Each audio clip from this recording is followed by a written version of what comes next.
Be excellent to each other and party on, dudes. I'm back, and today I am going to do a Legacy League, and I'm going to do it live. I'm not going to play the recording like I have previously, do the replay. I'm going to just pay the play points. I'm going to jump in, and we are going to do some league matches, and you'll be able to hear what I think in real time. I'm also going to show you kind of how I go about looking up and thinking about. I'm going to talk through every little decision I make. I'm also going to reference my sideboard guide, which is publicly available. There's somebody looking at it right now. Yeah, we're going to be referencing this and using this to make decisions. This is the same list I won the 1K with on Saturday. So we won the die roll. We're off to a great start. So 2 plus 2 is 5. I never even take a look at my hand until I've looked it up because I don't want it to bias my decisions. So let's see here. What I like to do is I like to see if I can resize this. Yeah, there we go. So now I can see kind of the name, and then I just copy it over. I'm sure there's a better way to be doing this. 2 plus 2 is 5 spelled out. We can see that this person is a Delver player primarily. This was from a few days ago, so they're likely still on Izzet Delver, which is really it's like straight up Izzet Delver. They're not even playing the they're playing some additional counter magic. They're playing Unholy Heat. Leyline Dowser. Interesting. Okay, so we're going to get to see Leyline Dowser in action. All right. Is this hand good against that? It's got 2 lands. It's got a force, which is not great. I don't like mulliganing against Delver. If we can avoid it, I'm going to keep this. Do they play Stifle? It doesn't look like they play Stifle, so I think what we probably want to do is just throw this out here, and I'm totally fine with just getting my basic island here. So I got you can see where I put my stops and everything. Okay, so this is my main phase. I'm going to play this out. I'm just going to wait, and we're going to wait a turn, and we're going to kind of confirm that they're doing something like Dowser Delver. Dowser Delver. It's hard to say, but it is alliterative. And this is looking like Delver. See what the first spell is. That's fine. I'm not going to do anything until I have some days protection here. They do play 4 Wastelands, and that is definitely one way that we can get got. However, by not fetching an Underground Sea, we are kind of leaving ourselves vulnerable. I think this is a good opportunity to go ahead and fetch the Hedge Maze just to see what we have on top, because what we're really looking for is like a Fatal Push would be ideal. I'm definitely going to take that land. I'll just put that on top. Okay. Can't have too many lands against Delver. All right, so we're going to take this, and I think what we do is probably like bait a daze, which wouldn't be the worst. This does clear it if this doesn't flip. I mean, these cards are really good if this doesn't flip. If this does flip, these cards are pretty bad. Now, this does fuel the Murktide. The Witherbloom fuels the Murktide. So I think what we probably do is we go ahead and put the Murktide in hand so we can pitch it to force if we need to. The Tarn, I don't even want. Witherbloom, I do want, and I'll put this on top. No, so we're going to draw this. I'm going to play this out, and then I can fetch away the Witherbloom if this flips. And if there's no other good reason to have it.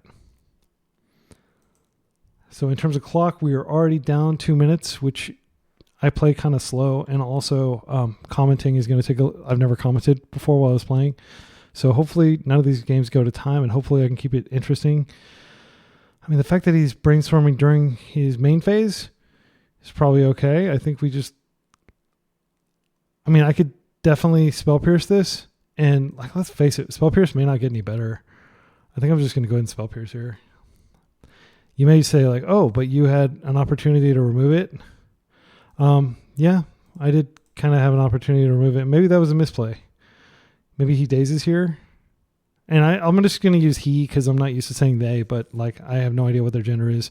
Okay, so I did prevent them from getting some card selection. They could have put some cards back. Okay, second Volk, which... Okay, this card kind of sucks for me, and I am tempted to force it. I'm not sure the force is getting better. I don't know the daze is going to get any better. I'm going to attempt to force this, and hopefully they don't blow me out with the daze. But keep in mind that I do have Regent online either way. Yeah, I think that's fine. They can attack for 1, which doesn't really affect me. I can hold this Brainstorm. There's no pressure to use the Brainstorm. Any sort of removal spell, or if I do happen to draw the Withered Bloom command anyway, I'll take that. So I definitely don't want this to get dazed. I don't think he has dazed, but I'm going to go green, blue. I'm going to go ahead and Beanstalk first. I've already made my land drop, so I should probably just wait a turn on this Brainstorm. That is going to be pretty useless, I think. Wasting Delver is not really that powerful.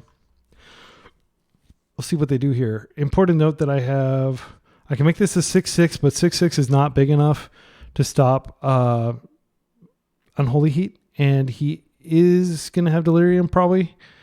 We'll see.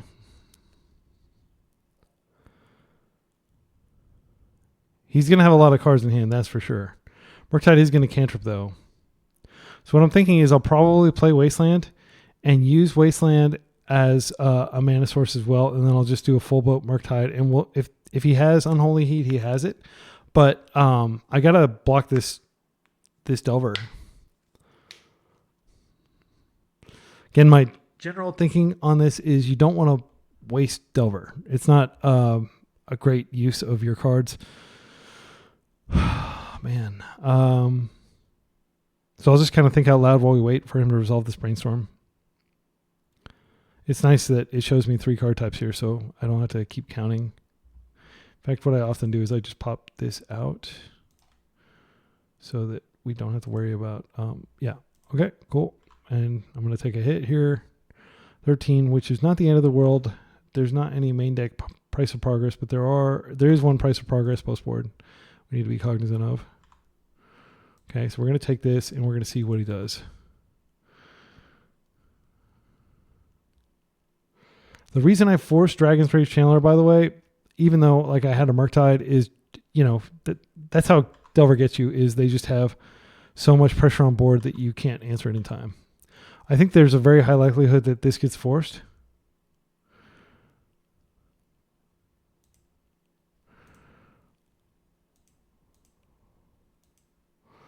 I'm going to go ahead and... I wouldn't mind dazing this way. I already played out my land, so I can't fetch. Again, I'm kind of playing suboptimally just because I'm just trying to be quick here.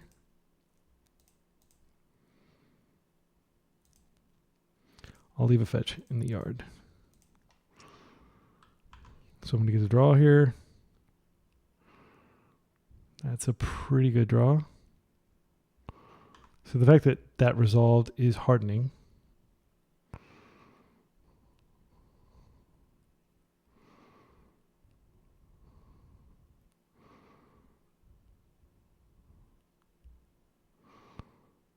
Okay, and now could make momentum by pondering. I actually don't hate this play because I don't think he's gonna. I don't think he has days. Wow, that is so good. Okay, so I think what we want to do is the Murktide Regent is probably the least important card here because it's going to take time to build up to it. But I mean, Lorien Revealed. What does that do for us? It puts a sorcery in the graveyard. I don't think that's that important at this point. I think, yeah, I'll just do that. Yeah, that's a really good ponder. So we're just going to keep this up as a wall effectively until we can be confident that they're not going to attack. I'm not going to start attacking them. Okay, so he is bolting me here, and let's see if he attempts to do anything else. Nope. So I think that there's a high likelihood that he's got like Unholy Heat or something like that. Maybe a Brazen Borrower. He does play one Brazen Borrower main. All right, there's the Brazen Borrower, and we just have to take it. And we're going to take some damage here, but we are going to go ahead and play the Murktide back out.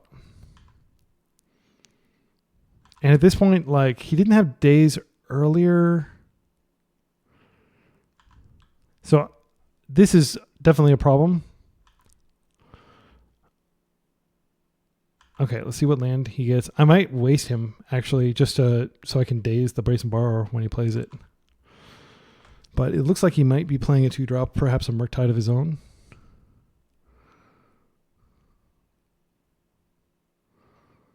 At this point in the game, I think it's worth dazing.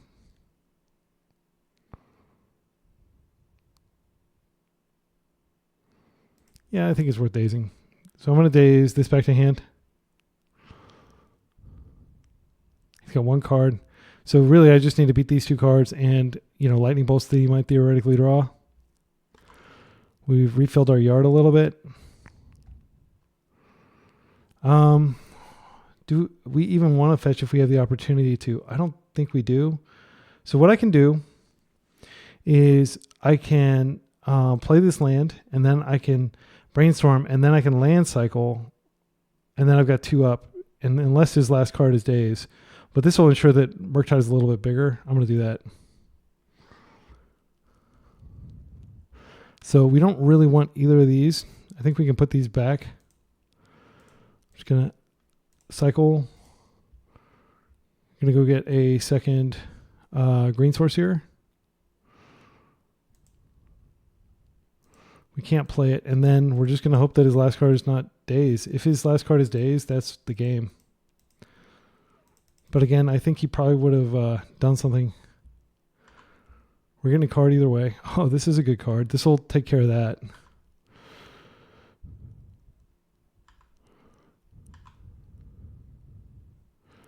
All right, so I think most likely, if he plays a Murktide, that's pretty bad, but I can refill my graveyard and potentially Murktide. I don't think he's going to attack him with the Brazen Borrower. Obviously, if he does, I'm just going to take it. He's looking at my top card, which is unknown to me, thanks to Lorien Revealed. And he's not going to do anything. That's great. Okay, so at this turn, the great news is we can pretty much count on him probably flashing this in unless he has something better. And I don't think Wastelanding is the correct answer here. I don't want to fetch because then I'm within double bolt range. I think what I do is I probably go... I will go ahead and play this out. Green, colorless, Beanstalk. Let's just see what we draw here.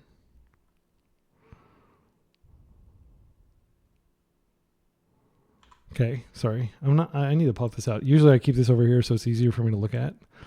I think we go...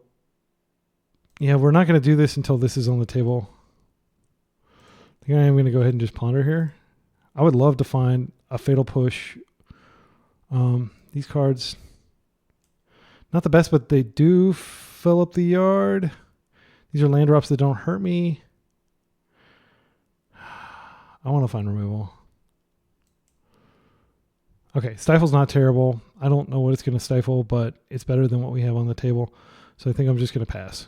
And he's going to flash this in, and he's going to basically get a guaranteed 3 if he decides to attack with both the creatures.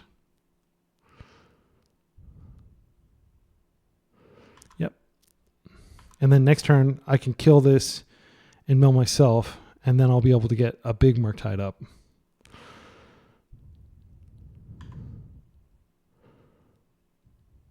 Okay. He's being sheepish, which I love, because now what I can do is... yeah, unfortunately, I'm not going to... Do I have lands on top of my deck? I don't know. Actually, I'm not going to... Well... it's so risky. I want to gain life. So I think I'm just going to play very scared here. I'm going to destroy target or -1, and I'm going to drain him. So I'm going to kill that, and I'm going to drain you. And if he has Hardcast Force, that is totally okay. I've got days.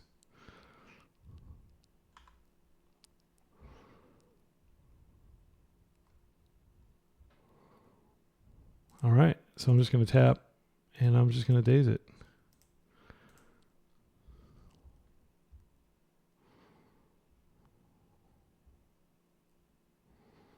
Okay.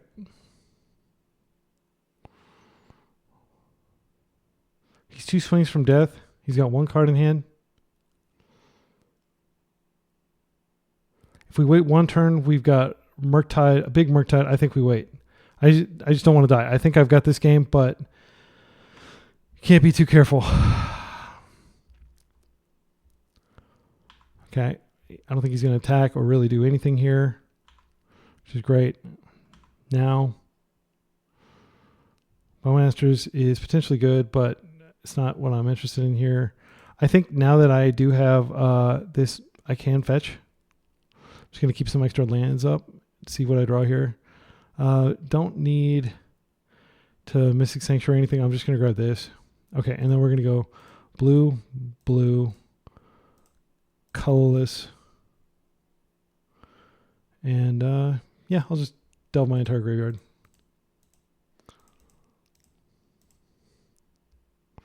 Okay, so draw triggers. Gotta like manually stack these. I'm worried about my clock more than anything now.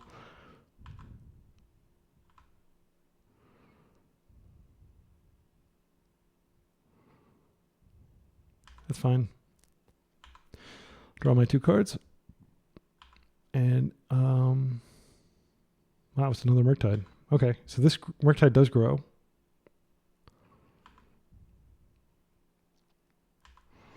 Okay, so I'm going to go ahead and just ponder here for a momentum. We're looking for a Fatal Push or something like that. These cards are not particularly strong. I'm just going to shuffle. Fatal Push. I'm just going to Fatal Push now. I think this will prompt a concession. Now we can attack for 10. And I'm not sure what he can draw here to stay alive. He could draw a chump blocker, perhaps, like a Dragon Rage Chandler. I think most likely he's just trying to get some more clock off me, which totally respectful, makes sense. All right. Okay, got action. I'm not going to stifle this. All right. I'm not sure what he's looking for. I think he's just trying to like get a little extra time off my clock. Just going to attack.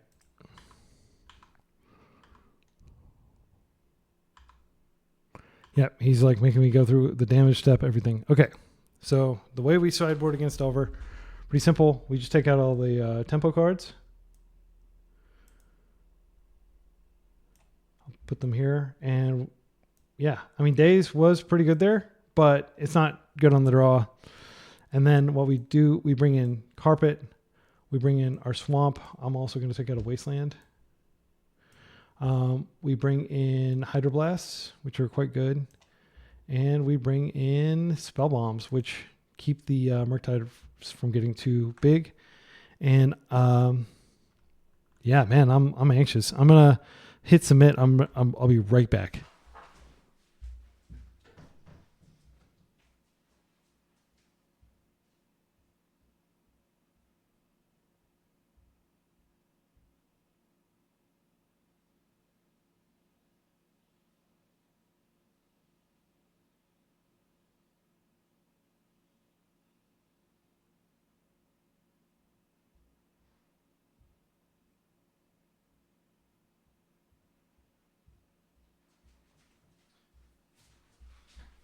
So real quick, looking at their likely sideboard strategy, they're bringing in Pyroblast 2, probably. Counterbalance is terrifying. Price of Progress, we can count on that being in. Submerge actually might be relevant here because we do play Forests, so we may try to play around that. Rough and Tumble can potentially bounce a Murktide. But yeah, I think I'm not gonna deviate from my plan. I'm just gonna try to keep. I don't think this is a deed matchup. I mean, yeah, I think we just have to keep Counterbalance out of play. I think that's the main game plan here, and keep their board cleared. Oh, I should say good luck, have fun. I always try to say that, but I forgot last time. So this is a one-lander, but it does have the ability to Lorien Revealed. It has 2 Lorien Revealed, so we're basically like, if they open the game just wasting us a bunch, that's totally fine with me. It does have Fatal Push. I think we keep this. I mean, it's scary, but yeah, mulliganing against Delver is potentially dangerous. It's not something I like to do. So what I'm going to do is I'm going to keep this up until the last minute so I can potentially force with Daze mana. And we'll see if they try to do something. Like, we don't think they're playing Stifle, so we can just safely pass. They're up 5 minutes on me. 6 minutes. Okay, so they're probably going to wait till my upkeep, but I'm not going to wait till my upkeep. I'm going to go ahead and cycle now. I'm going to grab another Underground Sea. I think they'll waste here. Yep. Okay, so now I'm going to upkeep. That is a great card. We will use that next turn. Especially if they tap out, we can even protect it with Force of Will if we need to. So likely this is going to go to Force of Will right here, one of these Brainstorms. We'll just see what they do. That's fine. They played the Delta before, so they may think that we still have our Dazes in. Otherwise, it would be better to just Brainstorm first, and then if they find a Wasteland, waste. Because I do think that they want to keep me off mana. I would love for them to play like a Delver or something that I can potentially kill with Witherbloom Command. Or even DRC is technically not Delirious yet, so that would be fine if they play a DRC. All right.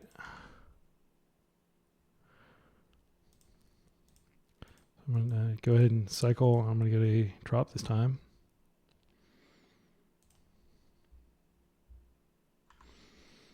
And I mean, for momentum, let's see, do I draw land? I don't. I'm just going to do this anyway. Go black, green. Because draining them is not the worst when they're, potentially doing a lot of damage to you. So I wouldn't be surprised if he spell pierces this. Oh, he doesn't do anything. That is great news.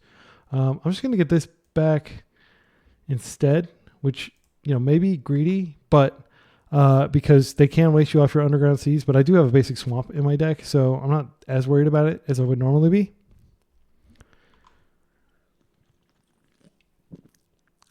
Being tapped out does kind of suck. If they cast some Haymaker here, I will have to force it. I'm not going to force, obviously, like creatures that I can kill. Leyline Dowser. We're going to see how good this is. I mean, it's basically an open table. Their card advantage versus mine. They can draw a card each turn. I'm gonna see this in action. This is like letting this resolve because I don't want to get dazed. They're going to be able to immediately use it.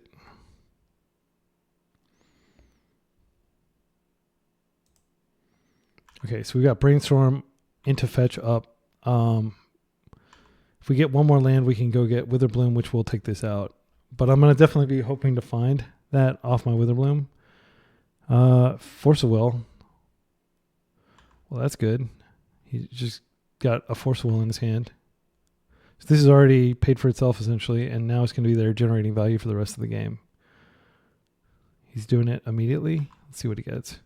Okay, well, that's good. With the volume, let's see how many. So 23, essentially, spells, instants, and sorceries that he can hit. So it's not like he's always going to hit them. I am going to go ahead and I've just got a little bit too much removal. Getting rid of one of these fatal pushes probably isn't the worst. Wasteland is a mana source, but it's not like a particularly good one. Okay, I think we could probably get rid of that. Okay, and I'm just going to go ahead and fetch. Fetching Hedge Maze here would be greedy because we do have a lot of black cards. I'm just going to get this. Okay. Now I'm going to Nile Spellbomb him, I think. I think I can Nile Spellbomb with the card on the stack. So what I want to do is I'm going to go ahead and start by Nile Spellbombing here. And then I can respond if he mills something that I want to grab. Now I'm just going to go blue, blue, and we're going to Murktide. Which may seem aggressive, but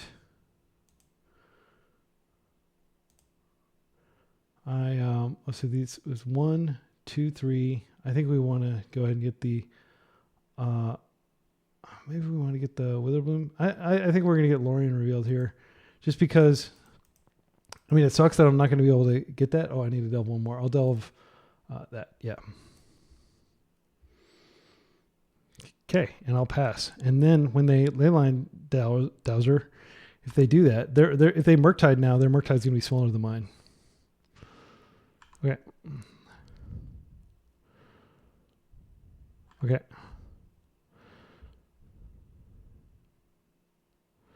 There's their island. So they're not playing Blood Moon here, thankfully. That is something that can sometimes come in, which is really bad for me, obviously. I mean, yeah, that's fine.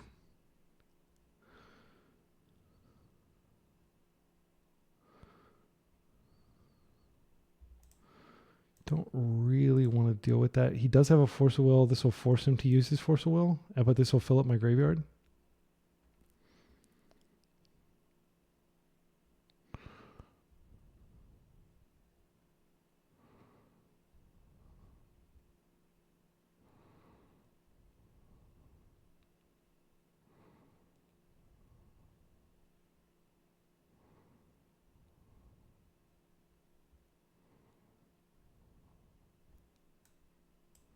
So I should have technically let the Dragon's Rage Chandler trigger resolve first. That was a misplay on my part, but I'm trying to play very quickly because, again, I'm down 5 minutes.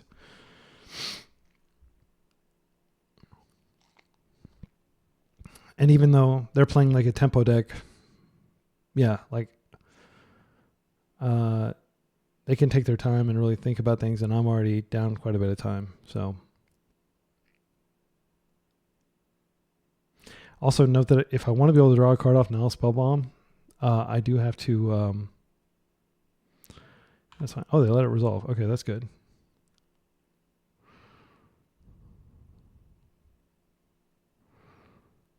If they keep it, yeah. So I'm going to assume that it's something they can get with Leyline Dowser. Petty Theft. Ouch. Okay, so that is going to resolve. I'm not going to be able to stop that, unfortunately.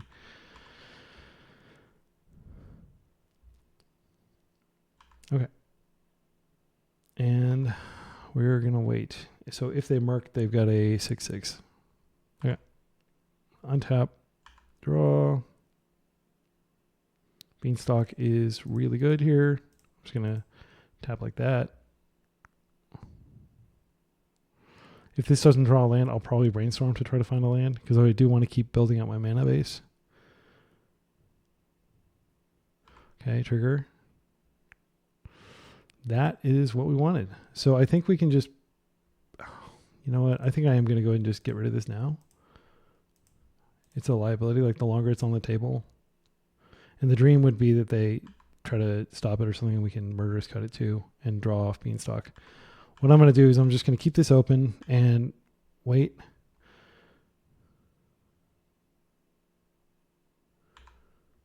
So do I not get a chance to respond to this? It's all part of the resolution of the same thing. That sucks. Yeah, I was hoping that I'd be able to get rid of their graveyard there. I think at this point, I don't hate just exiling their graveyard now to prevent them from Murktiding.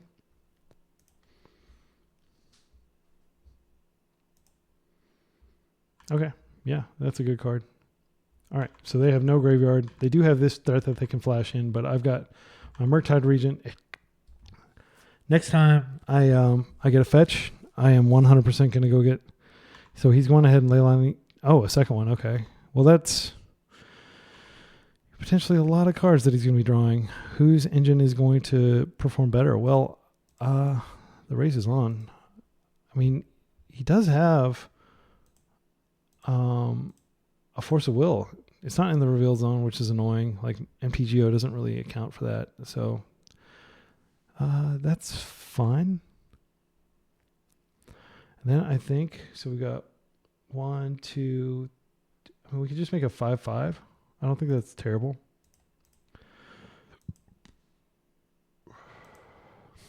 And we'll just go 1, 2, 3, 4, 5. All right, we're going to draw a couple cards, or one card.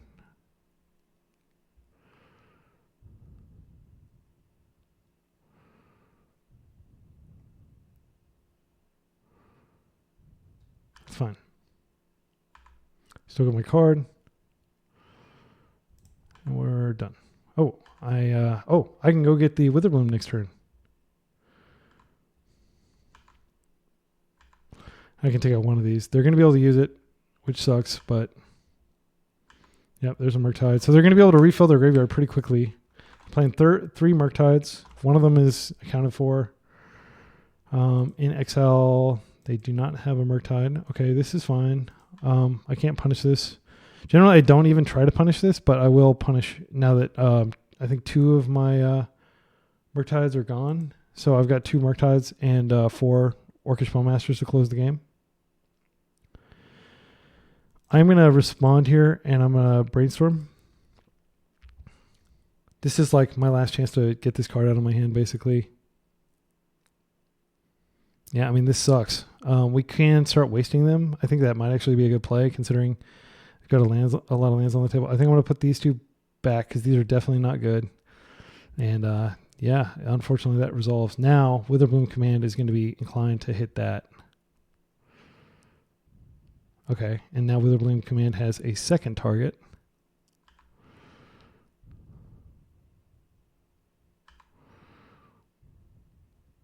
Okay, so I'm going to go ahead and fetch here. He's Hellbent, notably.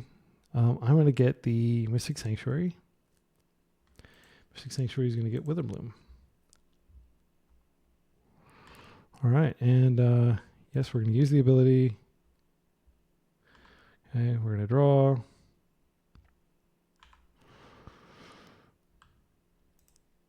Green, black, Witherbloom Command, and we're going to destroy target non-creature and destroy target creature. So I'm going to hit that, and I'm going to hit that.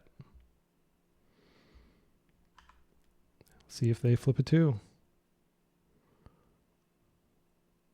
Okay. So they are going to be able to line Dows here, but it's not going to matter because regardless of what they mill, it doesn't change anything.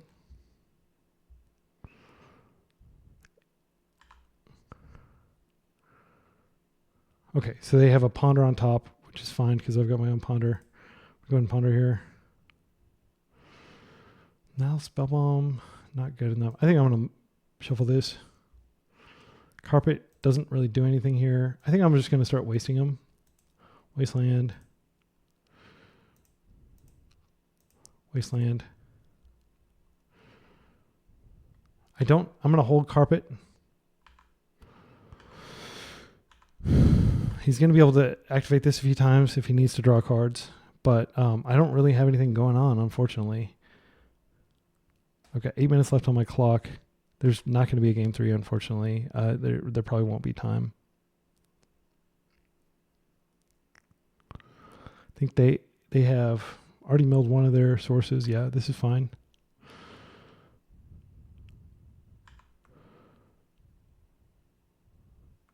I'm going to go ahead and draw a card just in case I draw a Beanstalk before I Murderous Cut this. Okay, I'm just going to Murderous Cut now. I don't really want to play at the island because I might be able to spike a... let's do that, and let's just exile 1, 2... So we're going to get to draw a card here. Okay, Ponder's a good card. Just going to go ahead and Ponder here. We'll see what we find. Actually, I'm going to Ponder using this because I can always Carpet and then cast something if I need to. These are pretty good cards. I'm going to put them back.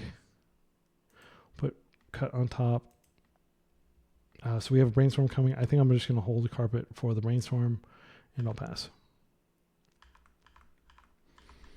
Again, really feeling the pressure of the clock.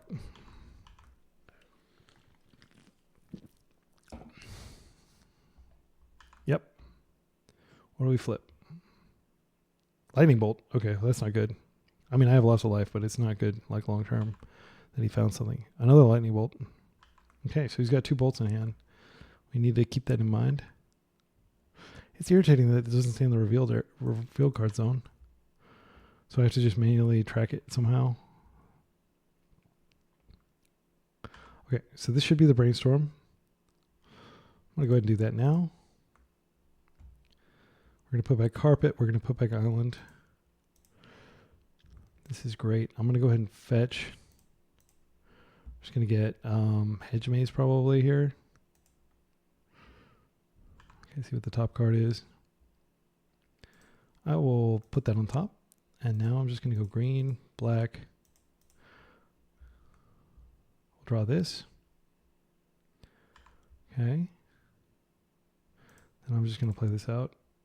So I've got 1, 2, 3, 4, 5, 6. So it's potentially 12 plus 2. So I'm potentially dead to bolt, price of progress. But I am going to go ahead and play this out. And I'm not worried about clearing the graveyard yet. I will do that soon, though. I'd like to draw a card off of it. I mean, you could definitely argue I should have tapped green to play that, because then I would have been able to do that. Okay, this is fine. I have lots of ways of killing this next turn. Okay. So keeping them low on lands has actually been pretty good here. So I'm going to start off with Murderous Cut on that, and I'm going to pay 1, 2, 3, 4 black, and let's just see what we draw here. We're going to get 2 cards. Force of Will is good. Obviously, when you have 2 Beanstalks, Force of Will is going to be good. The Carpet again. Okay. I think we probably pass with the ability to exile the graveyard up. Actually, yeah, I'm not going to do it now, because if he's able to play this out, I do want to be able to ping that. Let's see what he gets here. I mean, I might be able to get Wasteland. So importantly, he's down to 28 cards and he's not going to deck. That's not going to happen.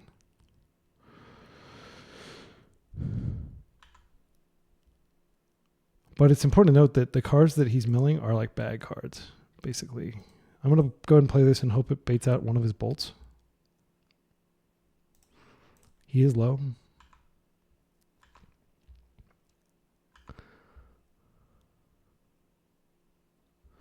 See if he wants to go ahead and bolt now or if he wants to take the damage. Fire. Well, I think I'm going to blast that. I'm aware that I could force here and draw 2 cards, but yeah. I'm hopeful that I'll draw a blue card off of this. I do have Hardcast Force if I need it. I'm going to go ahead and do this now. I'll pay. Yes. Okay, Witherbloom command is great. Just going to go ahead and green, black, Witherbloom, and I'm going to destroy target creature and drain.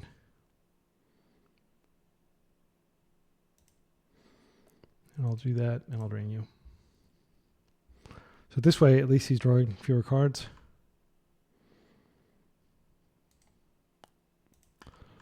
All right, so we got him on like a 4-turn clock. Pretty soon they won't really be able to cast Price of Progress. Although it's worth noting that like there's not going to be a game 3. So if they are able to somehow survive that, not a lot I can do. So we know they have Bolt, some unknown card. I don't think we fight here. So we've used all of our Witherbloom command / Mystic Sanctuaries. We're not going to be able to... Yeah, that's fine. I'm actually totally fine with that. I'm going to hopefully draw a Murktide or something like that here. Or a Brainstorm to put this dead Carpet of Flowers back. I'm just going to play it out. Pass. We have Hardcast Force up. And just optimize for getting through this turn and getting to the next turn.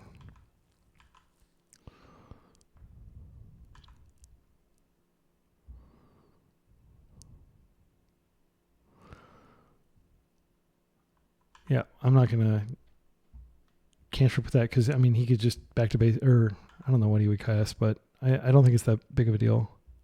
Okay. If we draw a Wasteland, that would be good. Just going to keep this in case I can brainstorm. Okay, he gets a card. Bowmasters is great. I'm just going to wait and see if I can snag. If it looks like he's going to get that into play, or if he's going to cast a brainstorm or something, I want to be there with the Bowmasters plus force to kill him.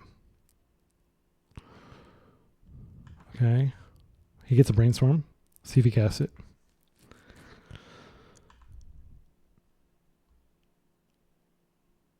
Okay. He's not using the brainstorm yet, which is fine. Yep. Bauble. I am probably going to go ahead and just do it when this bauble goes on the stack.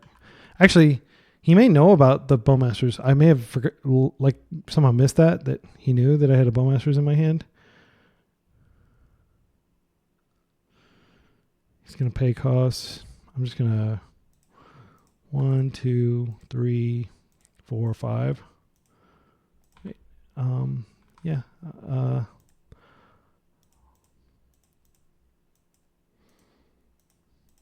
See if he fights. My draw triggers. Again, he's basically playing to the clock because I've got so much good stuff in my deck now.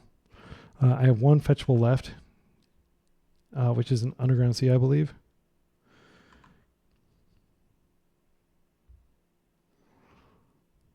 So there is a chance he has days. I'm going to wait. Now, during my upkeep with that on the stack, I'm going to go black, green, black, blue, and we're going to do this. And I do have hard cast force up if I need to stop him.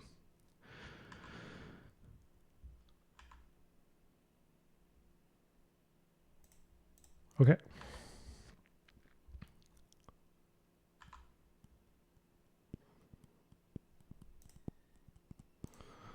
Oh, cancel. I'm just going to pass here with hardcast force up. And it's a days proof hardcast force. And then depending on what he does, I can put him in the ground with a Bowmasters.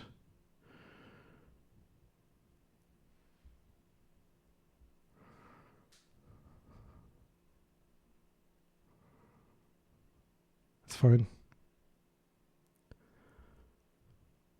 All right.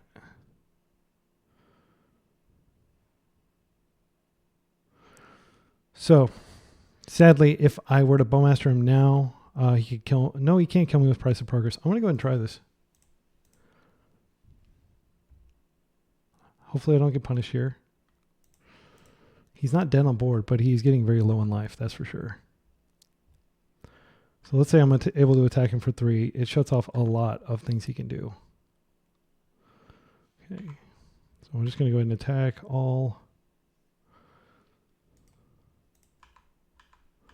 That fire ice was spicy. Okay. He's going to douse. Wasteland. Okay.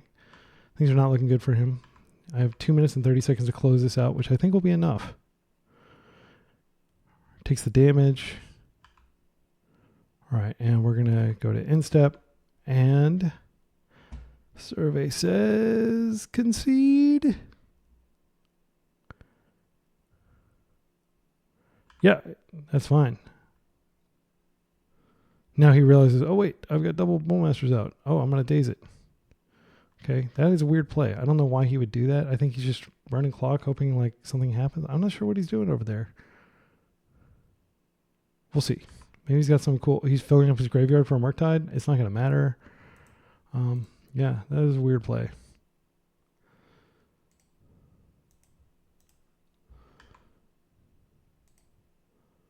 Okay, and save targets. Yep. Just doesn't think I can resolve these in time. I don't know. Okay. So I didn't see the DGs in chat, but he may have said that when he was doing that. I totally respect my opponent's ability to like not concede the match. Nobody owes you a concession, as they say. But yeah, that was carefully piloted. Again, I drew probably more cards off Beanstalk than he drew off Leyline Dowser. Let's go to the next game. 2-0. That means for the last 14 games I've played, but across paper and across MTGO, I'm undefeated. I haven't lost a single game. Having said that, I'm sure I've just jinxed myself terribly, and I'm about to get completely destroyed.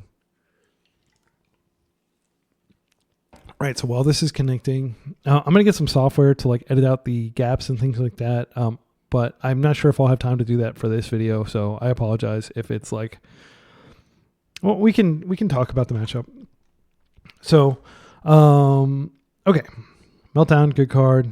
I mean, these are all good cards. Like a Braid probably doesn't come in here. Counterbalance was good. He could have taken over the game. Luckily, unlike a lot of other control decks, we have a spicy little card called Witherbloom Command that we can use to get rid of Counterbalance. I was definitely worried about the price of progress for most of that game just because I had so many non-basic lands. Oh, and I forgot, I actually did have another fetchable land. I had a swamp that I never got. And in retrospect, I 100% should have gotten that swamp. It was sloppy of me. It's also sloppy of me to get down to 2 minutes when it's only game 2. But I had confidence that I had the upper hand. I probably would have conceded if he started blind flipping, counterbalance, countering things. If I hadn't removed counterbalance, I probably would have just gone to game 3. Counterbalance, you got to respect this card. It is really powerful and really dangerous. In terms of other interesting things about his deck, like the Dowser, we saw it probably got 2 lightning bolts. It got a force. So I think he got at least 3 or 4 cards off of Dowsers that game. I was able to remove one of them. I think more importantly, I was able to remove his lands and keep his graveyard in check. So that, yeah, I just had lots of removal. Okay, Empiricism. This is a... Gosh, what does Empiricism play? Interestingly, Empiricism used to be my username that I played when I played games. So it's just interesting this guy has literally the exact username that I used to play when I played Dominion, for example, and some other games. So, okay, so dedicated lands player, which means I need to get going.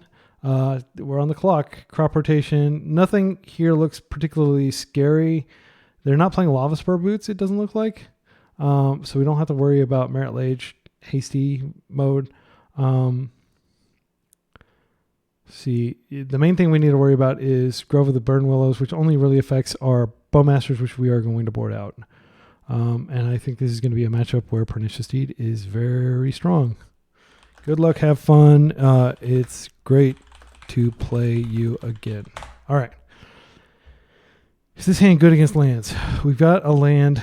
We won the die roll too. That's cool. How do you win against lands? You Murktide really quick. They have 1 Tabernacle, which is not a big deal. But they also, do they have Maze of Ith? Yeah, 3 Mazes of Ith.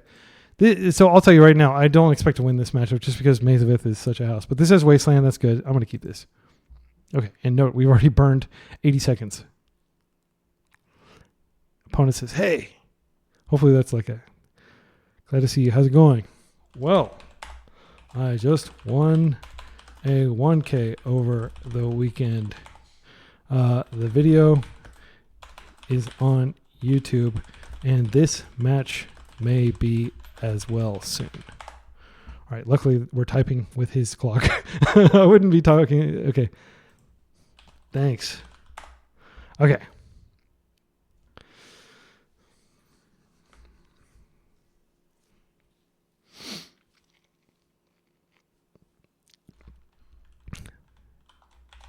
Exactly.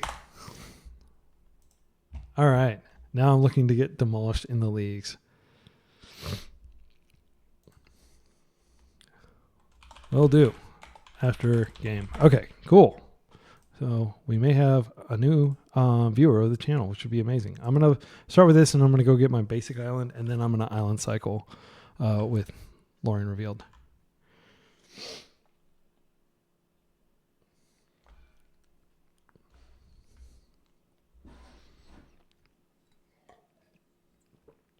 So it's heartening that my opponent is playing kind of slow as well, because I'm going to need...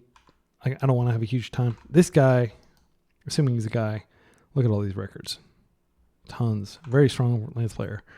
This card is normally very scary. However, I think I'm going to go get an Underground Sea, and I'm just going to push it. I don't have anything big to do next turn. Yeah, I'm just going to go ahead and get rid of it now. You know, I could just get the island and get rid of it next turn. I think it's fine. Let's just see what we draw. I'm going to do this.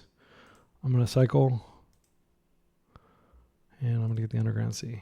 And then we're going to go to my turn. What do we draw?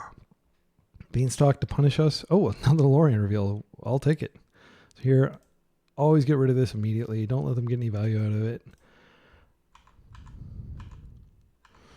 All right, we're going to pass. Our graveyard is already pretty full. So if they don't have Maze of Ith or a way to get a Maze of Ith, our Murktide may be able to get there. Okay. I don't think that's too big of a deal, but I probably will waste that. Maybe I won't now. I can Murktide. I can't get around. Yeah, that's going to happen. I think we just assume we're not going to draw green. And do we get the... I think we get this. Yeah, just aspirational. He hasn't wasted us yet. Okay, now I do kind of feel comfortable wasting here because we're not going to be able to cast Murktide anyway, and we don't want this to do nasty things to us. So let's waste, and let's hope that next turn we can do something of consequence, because we're going to be able to fetch, and we're going to be able to cast a Murktide. Okay, but if they're playing out Boseiju, that's usually a good sign. Soul Guide Lantern. Okay, he's going to hit one of my cards, which is fine. Yep. Right, and let's see if we can scare him into nuking the rest of my graveyard. If he's smart, he may just go ahead and use it. Yep, and he's smart. So I'm going to get another Underground Sea here. And I'm going to pass. And then I'm just going to probably Bowmasters if there's nothing to Shielder's Edict. That's fine. This card doesn't do anything unless he has the engine online. That's scary. Okay, so I am going to go ahead and just Bowmasters here. Not that is a great play, but it's better than nothing. Again, I sideboard these out. Post forward. Okay, so now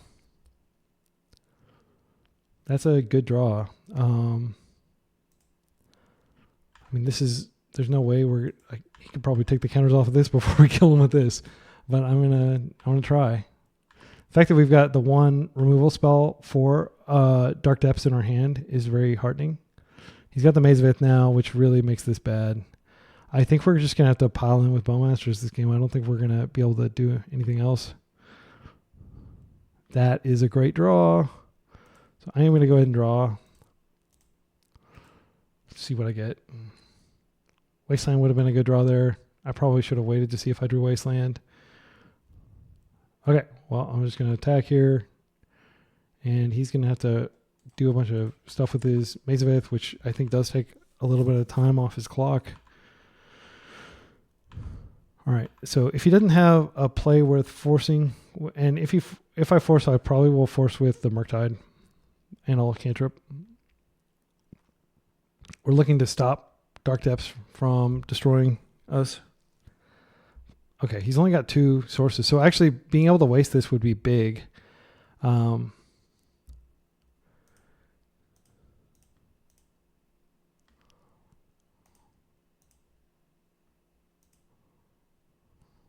get to draw a card. I'm very happy about that exchange. So we've stopped him. Ding dong, the witch is dead. All right, I'm going to keep this. I can't imagine putting back anything in my hand. My hand's like pretty ideal. Spell Pierce, not the worst. I'll just go ahead and play this Beanstalk out, see what we draw. I'm getting another Bowmasters here wouldn't be terrible for next turn, and that's what we get. So I'm just going to attack. Okay, this is going to be a long game, but he doesn't have a lot going on, and I've got his scary play covered. So I'm just going to pass. Next turn, more Bowmasters, and we're just going to try to chip him. No, another Maze of Ith. Okay. Really long game in store. But again, importantly, this doesn't tap for mana. Murktide is a dead card that I can put back. I think I'm just going to go ahead and do this now. No, I'm going to wait. Hey, I mean, yeah, it doesn't matter. I'm just going to pass for time efficiency's sake. I can EOT Brainstorm. I just don't want to get blown out if he somehow is able to like Elvish Spirit Guide and Crop Rot into Merit Lage. So here, I'm just going to go ahead and play black, Bowmasters. So it's a tiny amount of damage, but it is damage.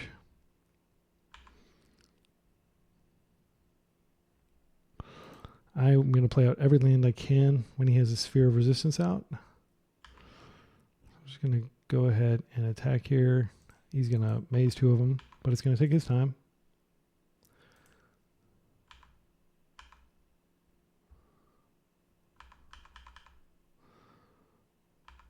I mean, the clock is a legit, potential win con for us. Yeah, I want to keep momentum going. I think I'm just going to Brainstorm now. Stifle is good. Fatal Push doesn't do anything right now. It could be good later. I'm just going to put that back. And let's draw this Ponder. Ponder's pretty terrible right now, but is it better than my average draw? Probably. Okay, and we'll just pass. So 1920 to he's 2 minutes up. And the clock is probably the most important consideration this match. I would love to be able to stifle something.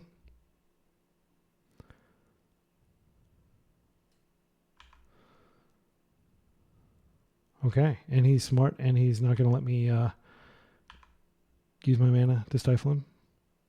So I'll take this card. And I'm just going to do it now. We know we have at least one bad card on top, but none of these are good. Any order shuffle. Mystic Sanctuary is great. I'm going to play this, and I'm going to get my force back.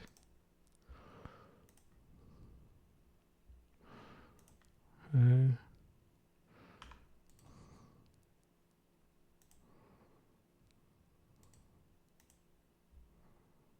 what I'm going to do is I can't yield for the end of the turn. I just have to like manually click through this. He's taking 1 damage here. I'm very much looking forward to stifling his, yep, I'm going to stifle that.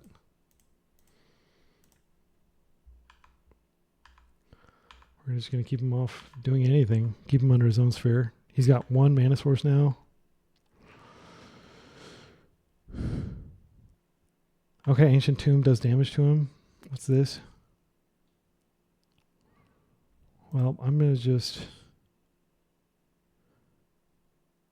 I think I do this.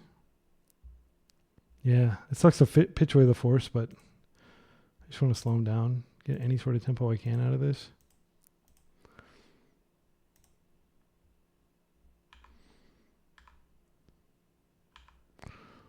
Unfortunately, there's no sideboard card coming to save me in game 1.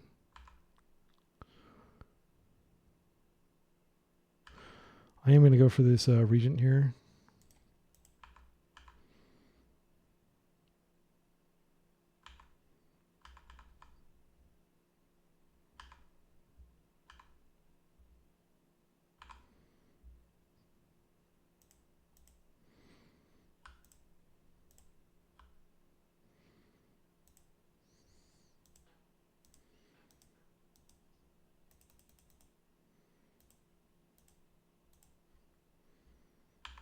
Double trigger.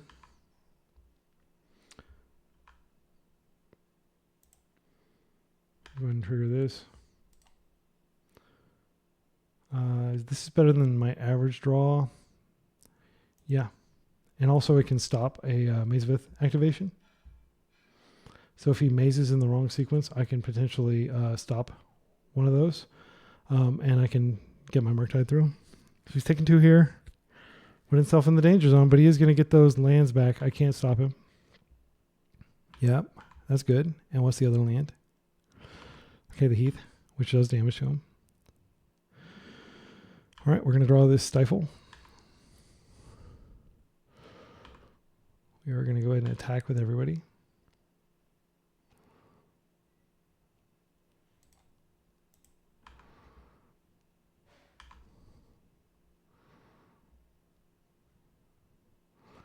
So actually he's not dead. Unfortunately, even if I stifle this. Let's see, I've got 1, 2, 3, 4, 5, 6, 7, 8. So I don't have enough to both force of will, to both stifle and pitch cast force of will, so I'm going to wait. As much as it pains me to do this. Also note that unfortunately Merit Lage is a token, but he also has tokens off Urza's Saga. So we're just going to wait here, see what he does. I'm almost certain he's going to attempt to... he's probably going to create an Urza Saga token. Okay. We'll see what he does. Oh, so he is playing Lava Spur Boots. I guess the list I was looking at was old. But Lava Spur Boots is, of course, terrifying with Merit Lage. And I lost to it the other day.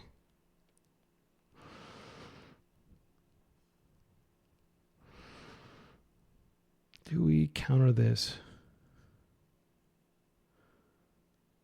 I think we do. I'm just going to counter its ability to learn. Yep, and that's the game. All right. Beating lands game 1. Definitely good vibes. So we bring these in. We definitely bring in the swamp. I wish it would put it where I put it. Let's see. Let's take a look at my list. So I don't know what his current list is, but we could probably assume that he's playing something similar to this crop rod. Oh, okay. So let's take a look at the sideboard. Blue Elemental Blast, which don't affect us. Flusterstorm, which is a terrible card, in my humble opinion. Like, it's just not a good card. It's good in Vintage. I don't think it's good in Legacy, unless you're playing like Omnitel or something, and where you don't have access to Veil. Veil's a much better card. 3 Surgical Extractions. I think it's a one of. Again, my point is not to critique my opponent's play. I think all these cards are good. Kozilek's Return, they're all reasonable, and I didn't build my opponent's deck. I don't know exactly why. He's choosing to use the ones he is, but I can tell you that these daisies are coming out for sure. Got 1 minute, 59 seconds. Surgical Extraction definitely comes in. Did I put anything else? Oh yeah, these are the deeds. Okay, and then Dress Down always comes in, and Force comes in. Now let's take a look at my sideboard guide real quick. And for lands, which reload. Okay. Maybe somebody left a comment. Why did it change? Okay, so let's go over here to lands, and I'm just going to select that column. It makes it a little easier. Oops, it's W column. Because we're taking out 1 Sanctuary, for sure. And we're taking these out for sure. I'll just go ahead and grab them. And then we're taking out a Spell Pierce. Spell Pierce did do something in that game, but we can't count on it doing other stuff. And then we're taking out all 4 Bowmasters. Bowmasters, again, terrible. And it is questionable whether we really want to be taking out Bowmasters, but I feel like we're not going to have time to win with Bowmasters. We just kind of got lucky that game. And then we need to bring in Spell Bombs, Force of Vigor, Force of Negation. Oh, yeah, Force of Negation is the other card we want to bring in. Yeah, so we're good. That's our sideboard. Clean, 9 out, 9 in. All right.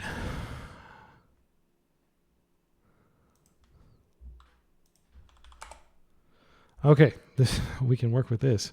This is really good if we don't get wasted out of the game, or if he doesn't have a turn 1 sphere. If he has a turn 1 sphere, this is bad, but I'm keeping this. Sometimes you just get like snap keeps like this. I mean, card advantage. He's got his card advantage engine. Oh, Spellbomb, such a good draw too. Yeah, I think we probably cast Ponder while we can cast it on rate. And I probably should have led with Underground Sea here. I like Force of Will. I don't like these other cards. I would rather have land or a sideboard card. Let's see what we can get. Okay, land. Great. So heuristic I've heard is if you don't like at least 2 of the 3 Ponder cards and you don't have a shuffle effect, don't keep that Ponder. And I didn't like the second Murktide, and I didn't like the Brainstorm because there's so many things you can do to like punish Brainstorm. If he gets the sphere out, then Brainstorm becomes a really bad card. We don't need to put back any of these cards. These are all great cards. So it's looking. Oh, if he loams this back, I'm gonna just let it happen, and then what I'm gonna do is I'm gonna go after the loam itself. Let's see what we draw here. Unfortunately, I don't feel like I can just stand still. I think I do need to go ahead and play out the spell bomb. So I'm going to do that.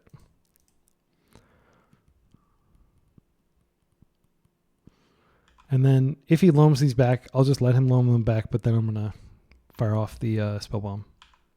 Importantly, if his next card is, he's going to draw a card, so if he loams, he will only get to keep 2 of these because he won't be able to go up over his discard rate. Okay, that's fine. Now, at this point, I'm probably going to hit the graveyard if he attempts to loam, just because I don't want to have to work through 2 more forces. At this point, I think it makes sense to just play this out, and then if I really need to, I can go get the Underground Sea to draw off of Nile Spell Bomb. But I'd rather get an island.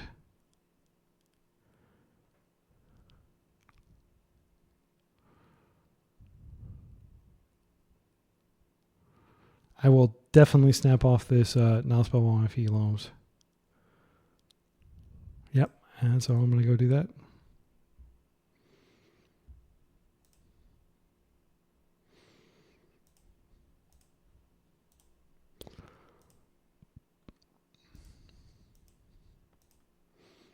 So I got my black floating, which I don't like to do, but I dread like the notion of like MTGO not giving me the opportunity to pay black for some reason. I think it'll always give you an opportunity to play black. So yes, I would like to draw a card. That is an insane card in this matchup. And you've got a loam in your graveyard. And I've got a turn where I'm going to cast not a great size Murktide. In fact, I'm not even going to cast a Murktide. Oh no. What's he getting? Wasteland? Yeah, that's not a big deal. It's fine. So I think what I'm going to do this turn is I'm just going to go ahead and play the Nile Spell Bomb, and then I'm going to go ahead and wipe his graveyard again and draw a card. So not having access to Wasteland is a bummer, and also he knows all my sideboard tech. He knows that I've got to... He can play around a lot of stuff now. But unfortunately, my Trop is in the graveyard, so I should have gotten a freaking basic swamp there. No, wait, I couldn't get a basic swamp. Okay, never mind. So I'm going to just play this out, and I'm going to play this. Spell Bomb. And no reason to wait. I'm just going to go ahead and do this now.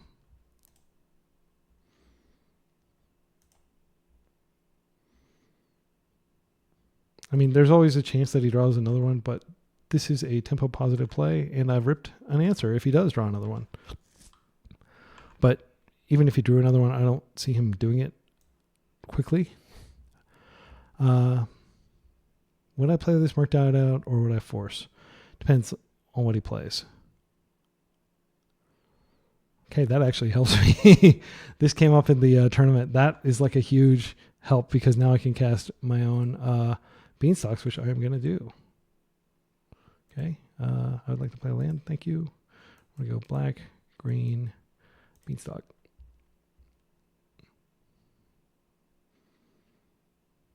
What is happening? Crop rot. Can't stop that during my turn. Just have to let it happen. He's probably going to start assembling the combo. Yep, that's a good one to get. That is another good one to get. All right, are we dead? We shall see. Okay, I think we're dead. Yep, that was unexpected and powerful. I don't think I can beat that draw. I mean, the fact that, yeah, I mean, I had no suspicion that he would be able to do anything like that. There's not any card I can draw on my deck. I'm just going to concede.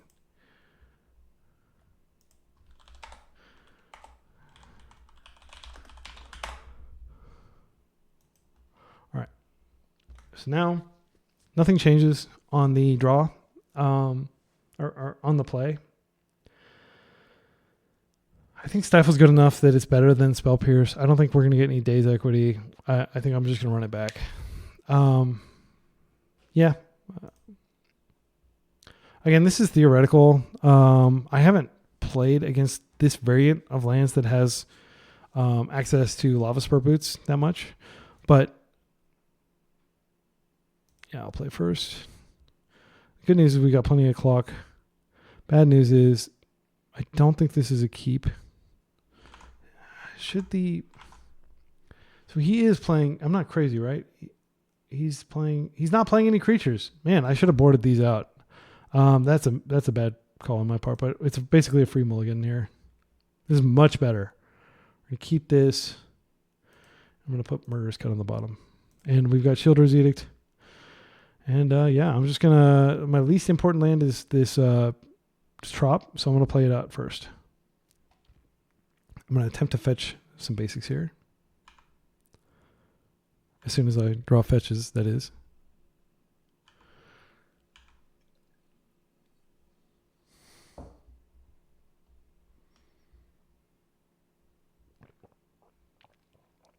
That's fine.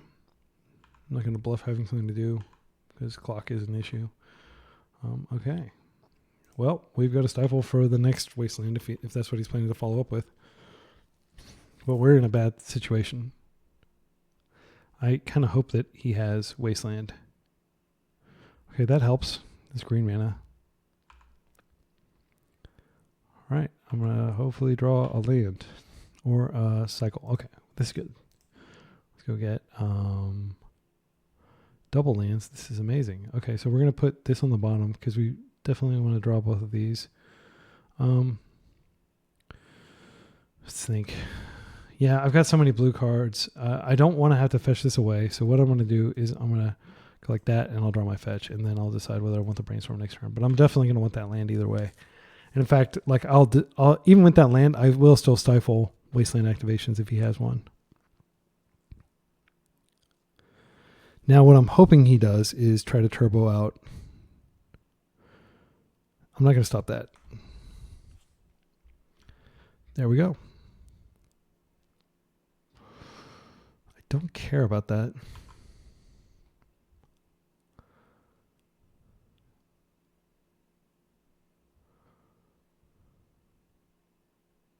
So now we know that he can't waste my lands. So I'm going to need to hold this up in case he EOTs it, but that's fine. I know what I'm drawing. I'm drawing cards that are good. So I'm just going to wait. And these Force of Wills, unfortunately, aren't going to really do anything this game. But, by the way, don't ever stifle the Dark Depths. You can stifle the Thespian stage to kind of time walk them, but don't ever actually try to stifle the Dark Depths itself.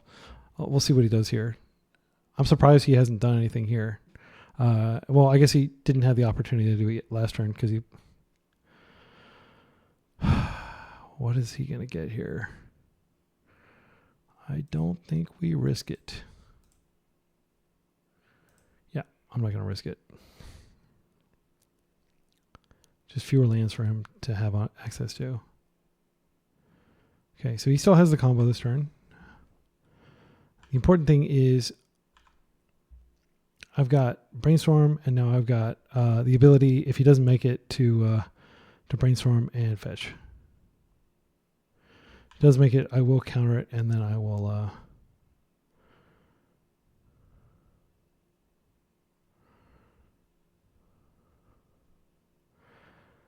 I feel like this is a losing play, because then if I counter this, he goes and he gets... This has got to be countered.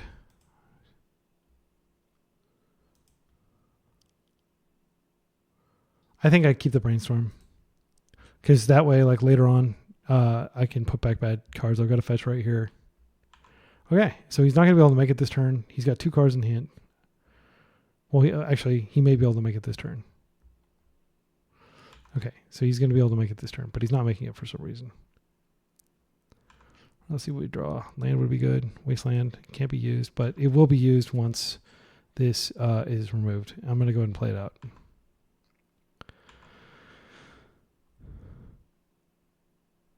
Yep. It sucks. Okay. So that's good. I think it's best to just do this now while he's tapped out. Sacrifice a creature token. I always double check the text there. Okay. He's on 1 land.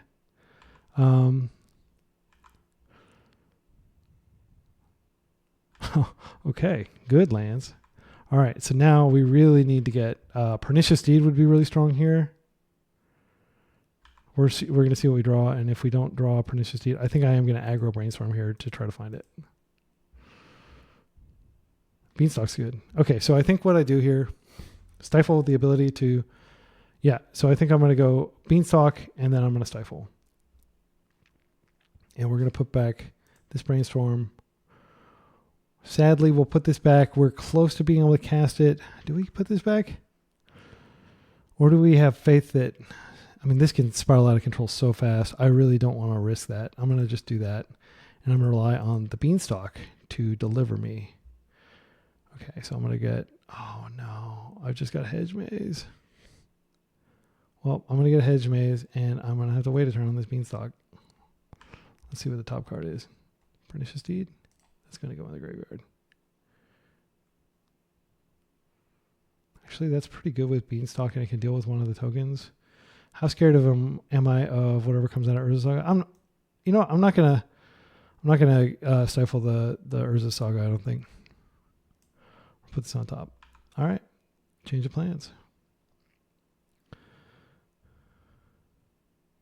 So 10 minutes on the clock. I think that's probably enough to finish the game. I'm just gonna try to calm down. I'm still like a little jumpy from the Delver matchup.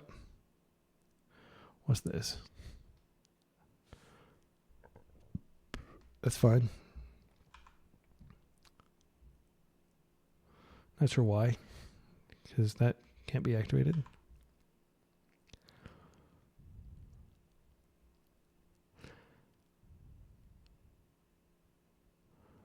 Is there some way that he has to remove that? He said, I don't know what's going on in my brain right now. Okay, well, that's good. It's not some, 40 chess thing. Okay. So, wow. Lots of land coming out, but Hellbent. And no sign of Loam, which is great news. All right, so we're going to go ahead and Beanstalk. See what we draw here. We've got both Days and Murderous Cut online. Fatal Push, so we can take care of both tokens. That's fine. I'm going to pass.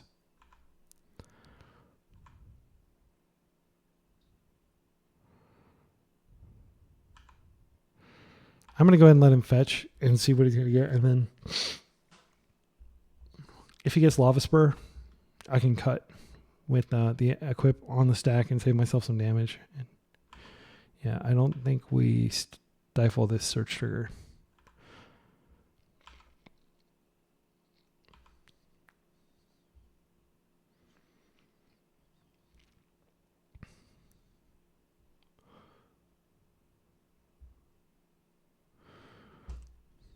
All right, he is thinking pretty hard, but I think Lava Spur Boots is the get because he can activate and he can try to tempo me out.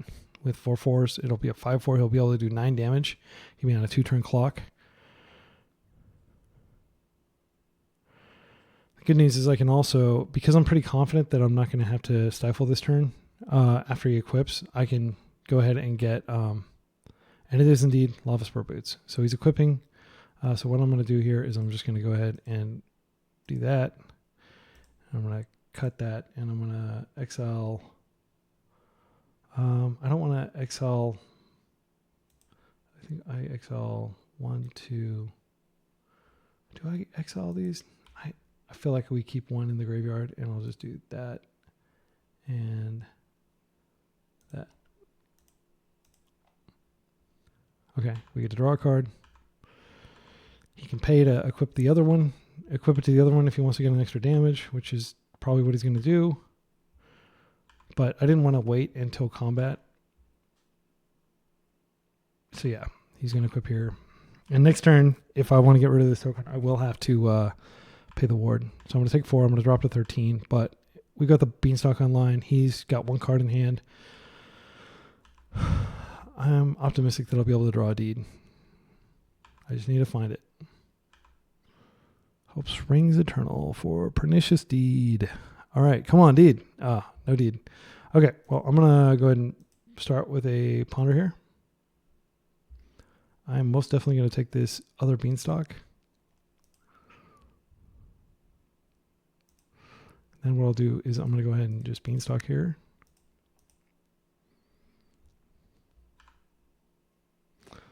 play a land for turn. I think we go ahead and wait on the push. He's already got to step out. Yeah, and then if something really scary happens, we can just stop it with Stifle, potentially.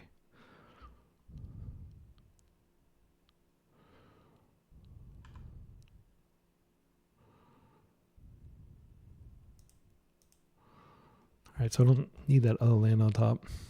I'm going to go get an island just in case. No, I should get other black sources. Because if he has choke, he has choke. It's not going to stop it. Okay, so I'll get another black source, and I'm just going to go. All right, wait. Black, fatal push. And then I'm going to pay the ward.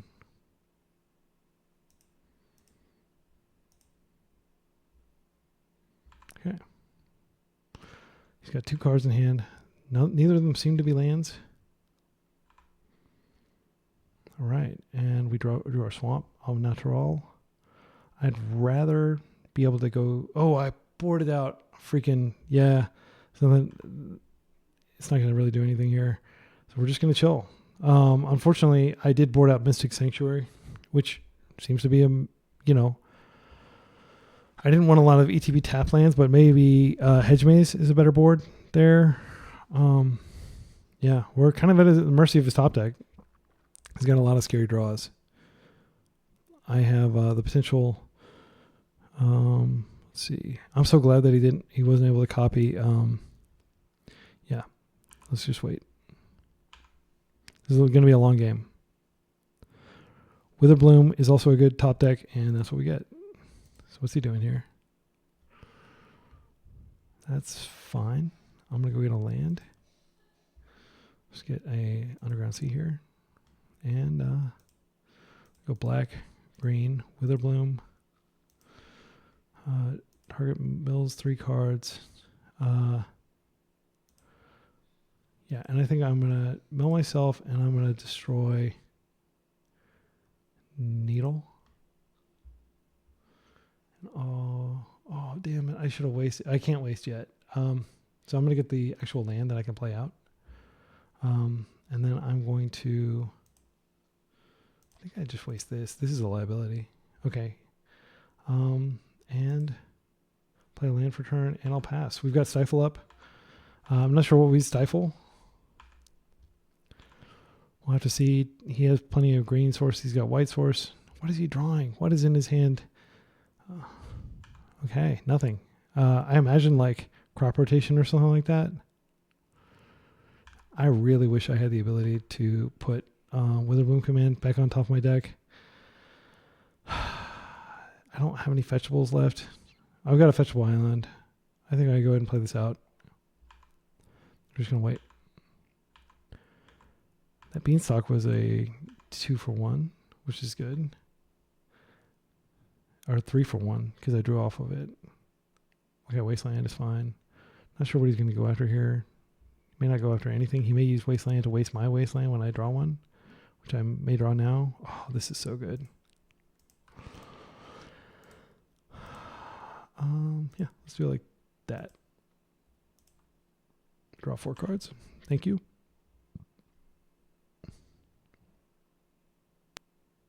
I don't think there's anything he can do to stop this.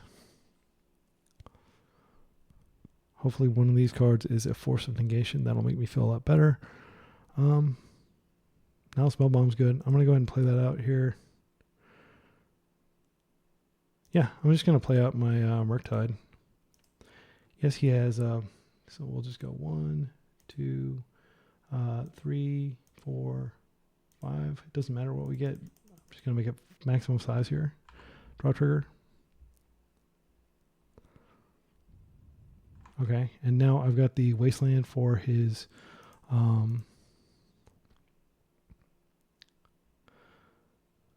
what's he doing? Swords. That's fine. I'll draw.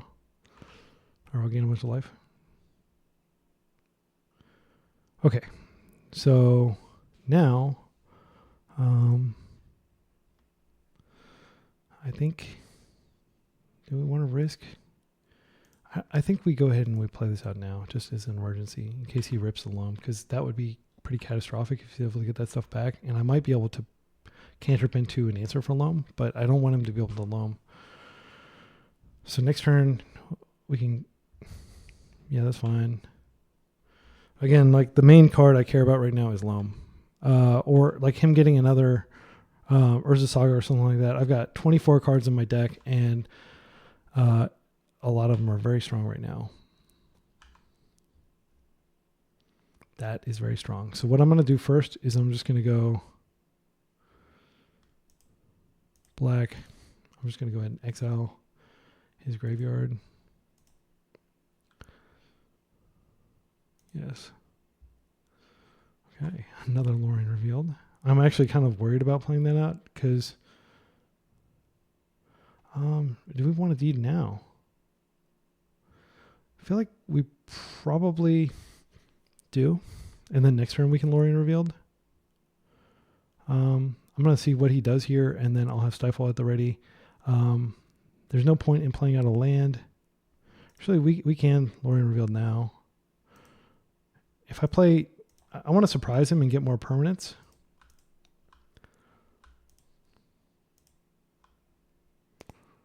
So I'm just going to cast this now.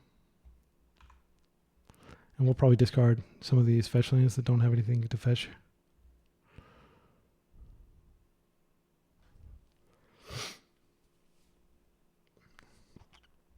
Okay, so he's thinking about this, which he has the luxury of doing.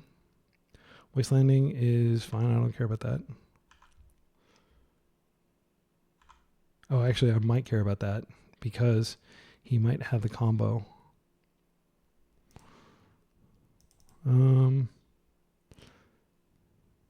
Yeah, we don't have a black source for this turn, but it doesn't matter because we don't actually have a way.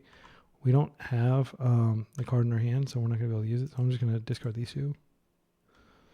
Okay. If he's got it, he's got it. But I will definitely do my best to stifle and or wasteland. Yeah, that's fine.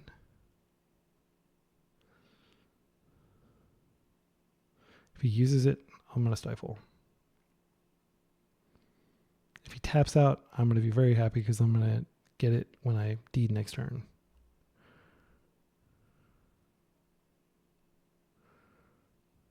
Again, he has a lot more time. He has the luxury to think. I have to get better at playing faster. Okay, so the land for the turn. All right. And he is holding the expedition map.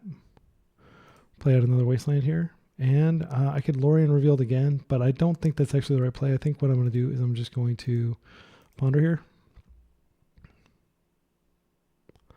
Murktide. So we want both of these. So I'm going to Murktide and I'll draw Force Negation. No. Okay. So I'll go blue. We'll play blue here. And I'll go Murktide. 1, 2, 3, 4, 5. Blue, blue. I'll draw a card.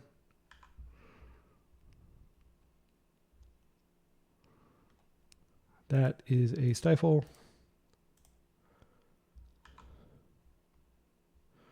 We get to draw the card here.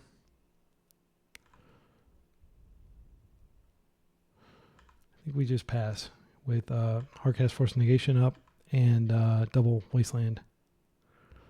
And I'm going to just waste the Maze of Ith next turn. He doesn't have anything to do here. All right. No in-step actions. Just draw. All right. I didn't want that fatal push, but I didn't really have a way of getting rid of it.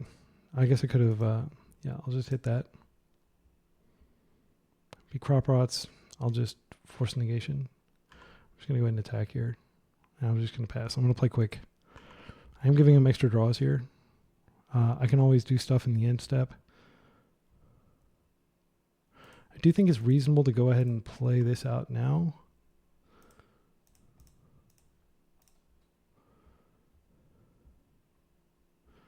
Just in case, and I'll pass. Can I shut the door?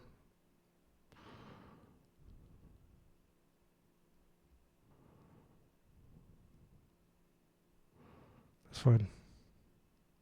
He's not going to have any life to draw cards with. That doesn't matter. Okay. What's the other green for?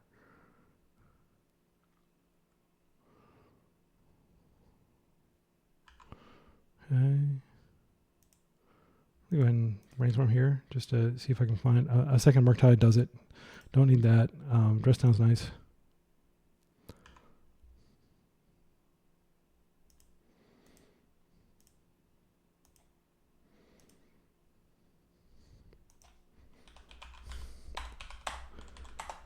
Yeah, very chill dude. I like to say, what's the term? He is magnanimous in defeat. And he's always been a chill dude when I lose to him, because I usually lose to him. All right, that was a long one. These are long. You're getting see. Aren't you glad you clicked on this video? You're getting some serious gameplay, and you're getting to see like why I play so slow, because you're getting to hear all the different thoughts as I say them out loud. And you know, I'm just trying to cover all my bases. A lot of people might be, oh my goodness, he plays so slow. And I totally get that. I will acknowledge that I play slowly. I'm new to MTGO, and I'm, you know, I really have only been playing Legacy seriously for like a year and a half, less than 2 years. I, of course, played when I was a kid. I played like Ice Age. I played a ton, but it was just like kitchen table Magic. And it's only for like the last year and a half or so that I've been like, okay, I'm actually going to try really hard to get good, you know? And I think, yeah, it was, yeah, I think like, I don't know what to say. I like it. It's fun. And I hope you're having fun too. The reason I play control decks, if anybody's curious, is because control decks are, in my opinion, like the hardest decks to pilot. And I like a challenge because you have to know every single deck. You have to know the meta. You have to be able to figure out what are the key cards that you have to stop. Like in that matchup, it's definitely Life from the Loam. And now, in some situations, extremely explosive Dark Depths. But you can see that even with just 4 win cons, I took out all the Bowmasters. I had like 4 cards in my deck that win. And he's got 3 cards, Mazavith, that stop me from being able to successfully attack. So it's, yeah, it's a pretty big, pretty fun experience. All right, let's look up this guy. I'll stop waxing poetically about my love of control and legacy decks. Josku 214. All right, Cloudpost. Another Elvish Reclaimer deck. Golos, Ulamog, probably my favorite Eldrazi, just so powerful. Karns, a bunch of ramp spells. The One Ring, Spelunking. When Spelunking enters the battlefield, draw a card. You may put a land card from your hand onto the battlefield. If you put a cave onto the battlefield this way, you gain 4 life. That'll be cool with Urza's Cave, I think. Lands you control, enter the battlefield untapped. Okay, so it's kind of like an Amulet Titan thing. Land Suite, Cavernous Souls. Interesting. There's barely anything in here. I guess maybe you name Eldrazi. Buseju, who endures in like all these decks. A splash of Dark Depths, and 1 Thespian Stage. Interesting. So the Dark Depths is like, you really have to crop rotate or just like randomly draw it to be able to play it. Okay, so obviously this isn't my sideboard guide. I'm probably just going to play as though this is straight up lands. Mulligan or 6. Okay, wait, maybe this is in my sideboard guide. So Echoing Deeps, Glimmer Post. So this is basically 12 post. Let's take a look at my, we'll take a look at my 12 post when it's time to sideboard. But this is a keep because we have quick interaction. We have lands. We have this in case something really nasty hits the table. I like to be able to stop the turn 1 Elvish Reclaimer, but yeah, I'm not going to mulligan this. Let's keep. And, you know, Magic has been giving me very generous opening hands. I can't remember if we mulliganed at all this video. And during the tournament, I only mulliganed like 2 or 3 times during that 1K. So we'll go ahead and good luck, have fun. It's not just a tactic to get them to like, oh, let me stop looking at my hand and thinking about a game. Let me go over here and type and burn some time off my clock. Now, I don't think this is going to go to time. It could. This is going to probably be another long round. I'm not sure if I can record 5 because I don't have any editing software. I just like start recording and I start talking and whatever happens, happens. So yeah, like I would have to get editing software and learn all that stuff if I wanted to even stitch 2 videos together. I mean, I could just do it like FFmpeg, like old school, just glue them together. But yeah, I'm a busy dude. Software engineer. I got things to do. Okay, so Underground Sea comes out and I think we just wait. see what he does. This is not the most menacing opening. Most menacing opening is definitely like Yavimaya into Elvish Reclaimer. Golos could be scary. I haven't seen a Golos in a hot minute. I haven't said a hot minute in a hot minute. All right, and it looks like they're playing just as slow as me. Okay, that's great. I'm not going to do anything. I could do the actually, I could brainstorm upkeep. There's a good chance that this Children's Edict just isn't going to be relevant. This Bowmasters isn't going to be relevant, I don't think. They don't have Sylvan Library. I'm not going to cast it out as a beater. I'm just going to get rid of it. I think we probably do that and hopefully don't get punished. And then during our upkeep, we're going to cycle. I'm going to get a green land. And I'm going to hope to draw a Wasteland. Because Wasteland with Witherbloom, that's how you beat this deck, is you take other Cloud Posts. So he's giving me a lot of time to think about whether he's going to let me cycle. This is obviously not a new player. They do have a lot of top 8s and challenge finishes. I'm just going to assume they're away from the keyboard, so to speak. Okay. Draw. All right. I'm just going to play the land they know I have, and I'll pass. I can end step Brainstorm, and I can do the same thing again, and then I can still Witherbloom if I find a Wasteland.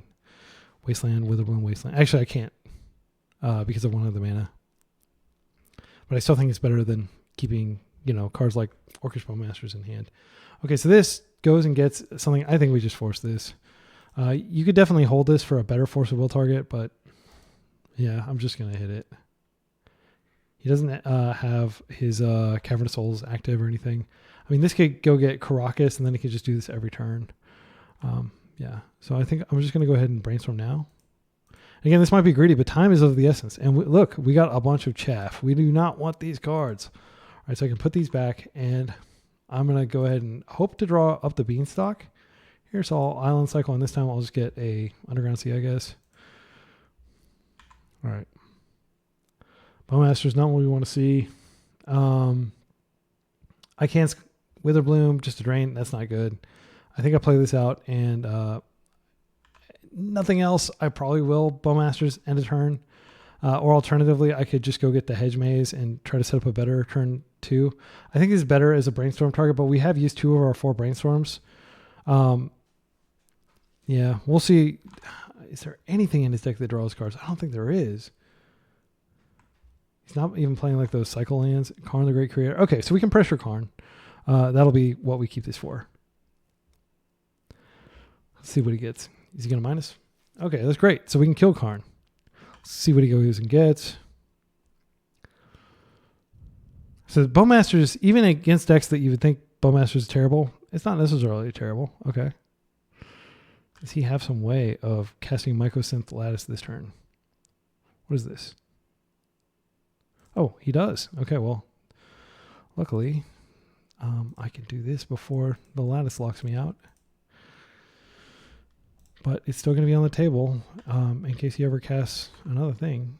Okay, so this is a good series of plays on my part. Like, I can't activate any abilities. All my things are, if you're new to the Mycosynth Lattice thing, I can't do anything. I'm stuck. But I do have this Force of Will in my hand, which is colorless. So everything's colorless. All right. Well, let's go ahead and take him out first, I think, before I decide what to do. Yeah, I'm going to go ahead and attack. Very important attack at Karn the Great Creator. And let's just hope he doesn't have another one. If he does, that's GG, basically. Okay. Yeah, I can't really do anything. I'm just going to pass. It's colorless. So what is this? All permanents or artifacts in addition to their type. All cards in their that aren't on the battlefield and permanents are colorless. Players may spend mana as though or any color. Okay. Yeah, unfortunately, I don't have Hardcast Force Up. I'm at the mercy of whatever his next turn is. I'm not expecting to win. He has 1, 2, 3. He has like 9, 10 mana. He could cast Ulamog here. Like any number of horrible things could happen to me. If he just has another Karn, that's game. The One Ring is, yep, we can't stop it. I'm going to ping my own Bowmasters here. Yep. Caracas doesn't do anything against our deck, but it does let him loop. He's not going to activate One Ring, which is fine. He does have protection from everything. Do we want to put any cards on top of our deck? Do we want to put a Force of Will on there? I think I want to put Lorien Revealed on, because I can go ahead and cast it and draw a bunch of cards, and I'll probably draw a blue card to go with my Force of Will. Okay. Okay. Yes. All right. So let's draw here.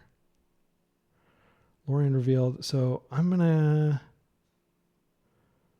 I think I want to hold this in case I draw a Brainstorm. There's nothing worth killing with Witherbloom Command. Yeah, I'm just gonna go ahead and do this. Lorien Revealed. Cast. And there's a risk that we don't draw a blue card. Wait.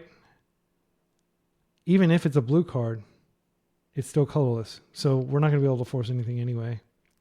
Yep. We're done. Again, my expectation of winning this game is like, I think we have maybe a 10% chance, but we're lower on clock. Okay, so this, I'm just going to ping my own dude here. By the time it resolves, he'll be a 2/2, so it doesn't matter. He's going to take some damage here. My hope is that, I'm trying to think of what he would get with Elvish Glamour. I'm almost certain he's going to go get, what's it called? Eye of Ugin, so we can go get an Emrakul or something. So really, I want to draw a Wasteland. I can stifle a lot of things. Yeah, so not even the option of pitching with Force Will. I haven't had Mycosynth Lattice out like before, because I always like stop it somehow. But in this case, I didn't have to stop it, and I didn't have the ability to stop it.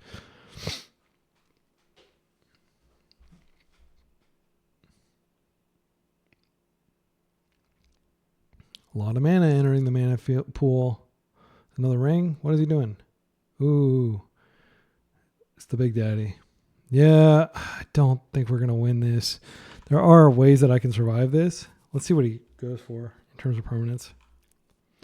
Yeah, he took my green. That's fine. He can't use it immediately. Okay, he's going to draw cards, which unfortunately my Bowmasters is gone, so I can't penalize that. Because otherwise I would have loved to poke the Elvish Reclaimer. All right, let's see what we draw here. We can still draw. I'm trying to think of a sequence of draws that would help. I mean, Shieldred's Edict is good, but it's not going to get the Ulamog here. It doesn't have anything, so I can just chump it. I think we try to high roll into a second removal spell, so we can kill the elf, and then we can Shieldred's Edict that. Either way, we're treading water.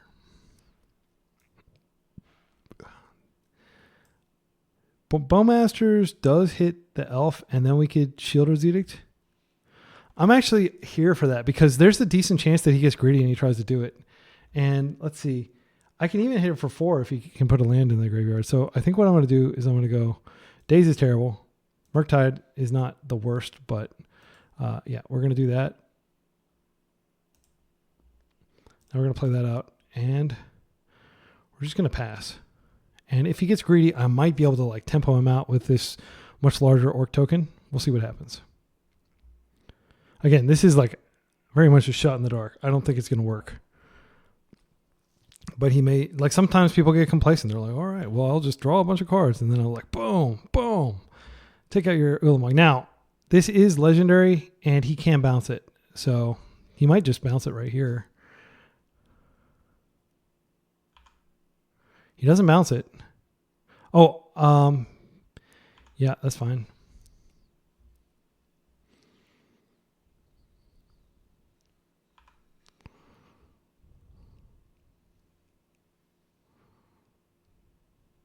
Okay, so that ability is already on the stack. There's nothing I can do about it. I forgot that he had that ability. I could stifle it if I want to keep those cards. I don't think that's what is going to matter here. I think we probably take the hit here. Yeah, I'm just going to take it. I'm not going to block. I'm not a coward. Okay, I'll take 10. I got 18 cards in my deck. I don't think that's going to be the thing that matters. See if they draw now. Okay, Glimmer Post is fine.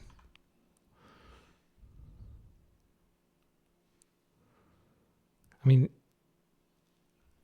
is he targeting that? All right, I'm just going to stifle that.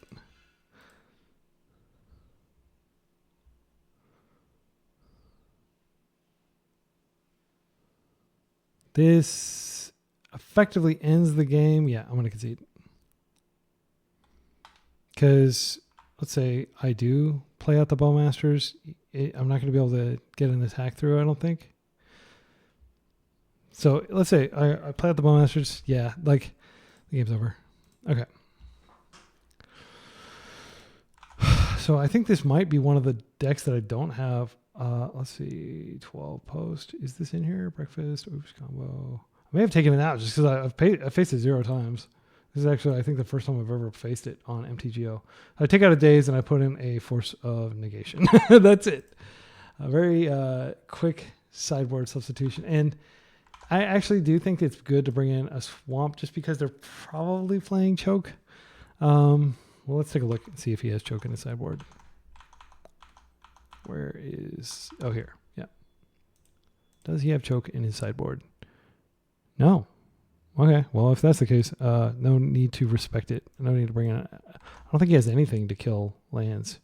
So, yeah. He does have his own... Does he have his own Wasteland in here? Did I see that?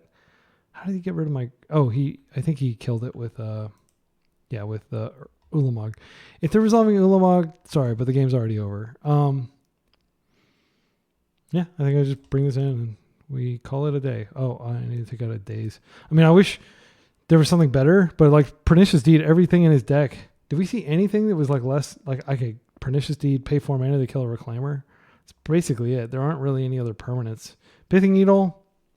Okay, so Pithing Needle, I still don't think it's worth it. One Ring is indestructible. Yeah, I think we're just going to do it like this. We're going to hope that he doesn't respect Daze. We're going to keep these in, even though there aren't that many good targets for him. Surgical doesn't do anything. Force of Vigor, just not that many things to kill, really. Like, it's all about the lands here. All right, let's do it. Stifle is good in this matchup, though. There are lots of things to stifle. This is good. I would like for it to have a Wasteland, but I like the force. I like the ability to kill early Reclaimers. I'm going to keep this. And a lot of times, like keeping one-landers, you are in danger. Okay, that's not a big deal. Okay, that's great. Because I'm probably going to kill him with Orcish Bowmasters. As weird as that sounds, like it'll take forever, but now I can just pitch. Let's hope there's a land here. There is a land, and there's a Stifle and another Ponder. Okay, this is great. So I don't think Stifle's super duper important this early. I think I'm going to draw the Ponder, and then I'll draw the Underground Sea next turn. Yeah. So the fact that he's already down to 5 cards in hand, he'd like effectively double mulligan just to keep my graveyard out from under me. That's fine. I'm not going to counter that. Okay, Cloud Post. So what we want to do really is find... do we want to wait a turn? I'm gonna go ahead and get the Bowmaster Beats going this turn. Next turn I'll ponder for land number 3. Again, Bowmaster Beats is like really our path to victory. This is very much like a tempo matchup. You want to be wasting them. You want to be stopping them any way you can. So I'm just going to... All right. And again, even though they're playing pretty slowly, we're playing even slower. So I need to pick up the pace here. So there's a Stifle. Attack with all creatures. I probably could have waited to see what I drew. I accidentally clicked into the combat there. Let's go ahead and ponder again. And oh, I am liking this. Unfortunately, we can't keep all these. We can only keep one. I think I'm going to keep the Misty, and then next turn I'll draw the Beanstalk, which will draw the... Well, actually won't draw that. I'll just do that. I mean, I could Brainstorm to get the force into my hand, but I think it's fine if we let it go. So now I've got Shielded Edict, I've got Fatal Push-Up, and importantly, I've got a Stifle if he has some like Expedition map or something. I'm not going to Stifle life gain. He's got access to basically 5 mana here. That is Yeah, I don't think we chance it. I think we just take this out, and I'm gonna hold the stifle. Okay. So we're gonna draw this. Unfortunately, I do have to crack this, but I am gonna play it for momentum. Green. What do we draw? Lorien Revealed. Okay, and we already played our land drop. No, we didn't. So we can go ahead and Lorien Revealed now. So I'm going to island cycle. And I'm going to get another... Let's get a hedge maze. No, I've got stuff on my deck. I want to get a drop. Okay, let's play that out. Now we're going to attack again.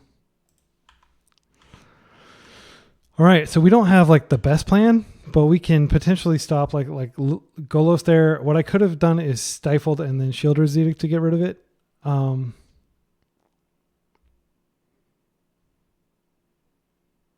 I do think I'll stifle a Karn activation if he plays Karn here.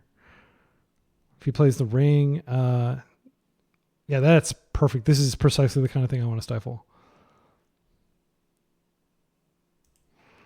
So blue, stifle that. Okay, so he does have a land drop, so he's continuing to advance his plan. Again, his game is all about just getting to like 15 mana for Emrakul. That's pretty good. Nothing to legally target other than my own token, but I mean, there might be a situation where I actually do that if I'm desperate enough. Actually, this is pretty bad because I'm going to have to pay the full price.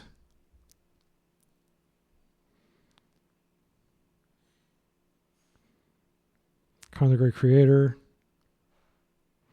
Yep, he's going to be able to activate it before I can kill it, unless he wants to. Let's see what he gets before he knows that I'm going to edict it.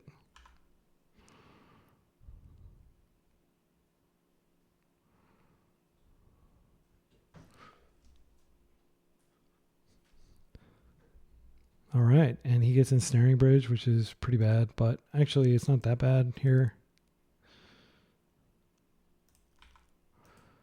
I don't have anything in my deck to deal with this, actually. I mean, this might be game right here. Unfortunately, this might be the end of the crazy run that I've had. Yeah, I mean, I can't stop it. Deed, we'll get rid of it, but I don't have Deed in my deck. I do think it's worth just getting rid of Karn here. I mean, I feel so far behind now. So let's just get rid of Planeswalker, because I'm not going to be able to kill it this turn anyway, and I don't want him to be able to get any more value out of it. All right. Arctide Regent doesn't do anything, sadly. We're just going to attack with all creatures, and we're going to wait until he can successfully unload his hand. I don't know if he has any reactive spells in his entire deck. I think he can literally cast anything.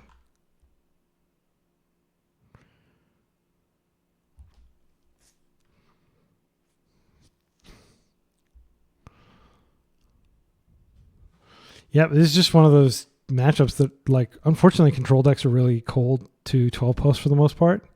My friend did beat a 12 post deck over the weekend in the quarterfinals. Yep, nothing I can do about that. He may very well go get the Matrix thing, whatever it's called. He might start blowing up my lands, blowing up my creatures. Actually, he can't blow up my creatures. He can blow up 0 CMC stuff. Walking Ballista. That is going to blow up my board. Is it just a 1/1? Is he going to sack it? Do I want to kill this? I think I will wait. Because, I mean, when I kill it, he's going to shoot my Bowmasters. Daze is pretty terrible here. I think we do need to kill this before he can pump it, though, sadly. And unfortunately, we're not going to be able to draw a card off it. So I'm just going to do this. And he's going to respond by pinging. And then I am basically forced to attack with my lowly 1/1 into his Karn. Yeah, so this is kind of a sad end to our journey here. I mean, we still have 2 more matches. Maybe they'll be faster matches, but yeah, I'm not feeling that I'm going to be able to win this game. I'm trying to think of like the specific sequence of misplays he would have to make here. Yeah, so if I draw a land, that's still something I can kill, but I have to get a land. Okay, what is he getting here? Oh, he's making this a creature. I have a chance to kill it. How long is it a creature? Until your next turn. Oh, wow. I could potentially kill that thing. Oh, yes. So glorious. I am going to kill it. Oops. I think I have to. I think leaving the Reclaimer is too big of a deal because this is the only shot I've got to get rid of this. I mean, a Reclaimer is probably going to get something nasty, and I'm probably screwed anyway, but just the opportunity to kill that. Yeah. And now I'm one away from hard casting. I can't hit it, unfortunately. Yeah, I think he's probably just going to go get the Matrix thing and lock me out here, unfortunately. There's nothing I could have done because he had 2 blockers. I could hardcast Murktide, which is a desperate play. I think he's just going to get the Matrix, though, or whatever it's called. Mycosynth Lattice, yep, and this is game. GG's. Well played. All right, let's go to the next one. Right. I'm just going to sit here in my chair and I'm going to keep recording and I'm going to keep trying. Yeah, that was a crushing defeat by 12 post.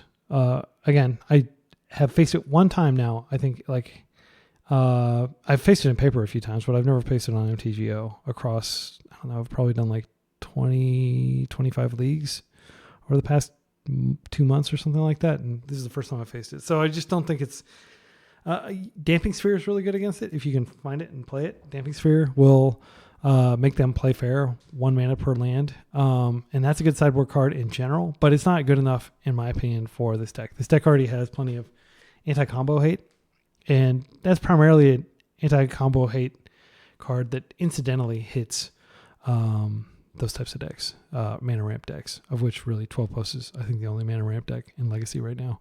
Cloud 09, not Cloud 9, but Cloud 09. Let's take a look.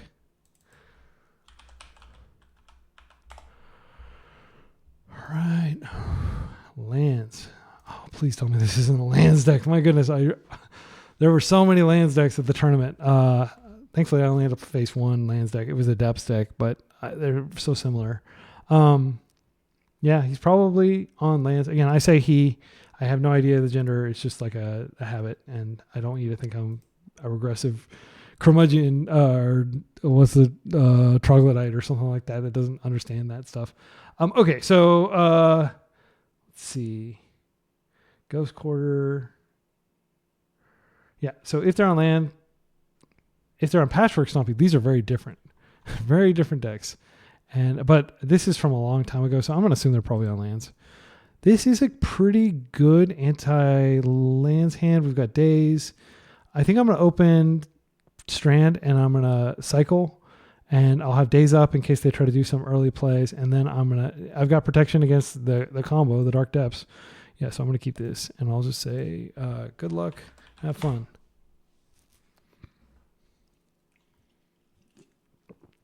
So far, still looking like lands.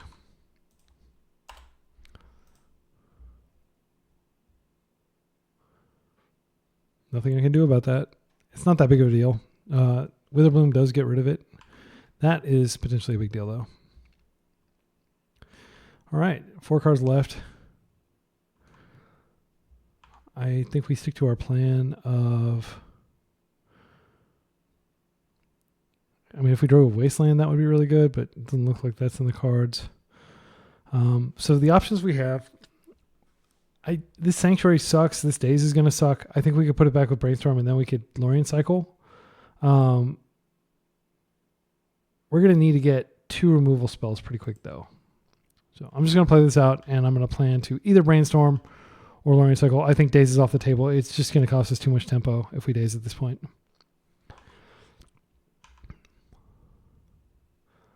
Thespian Stage. Wasteland. Okay. Yep. At this point, in my humble opinion, like, the game's over. I'm going to go get an island here. And I am going to Island Cycle.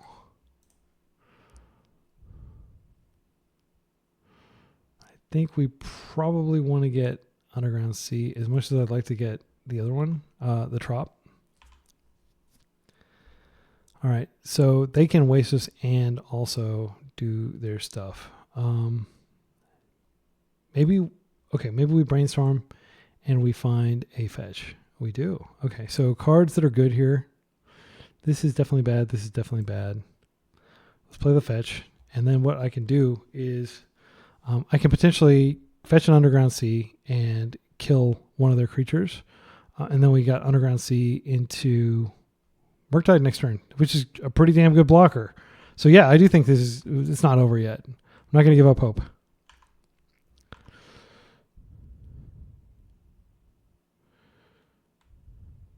Okay. So if they may go get Pithing Needle here.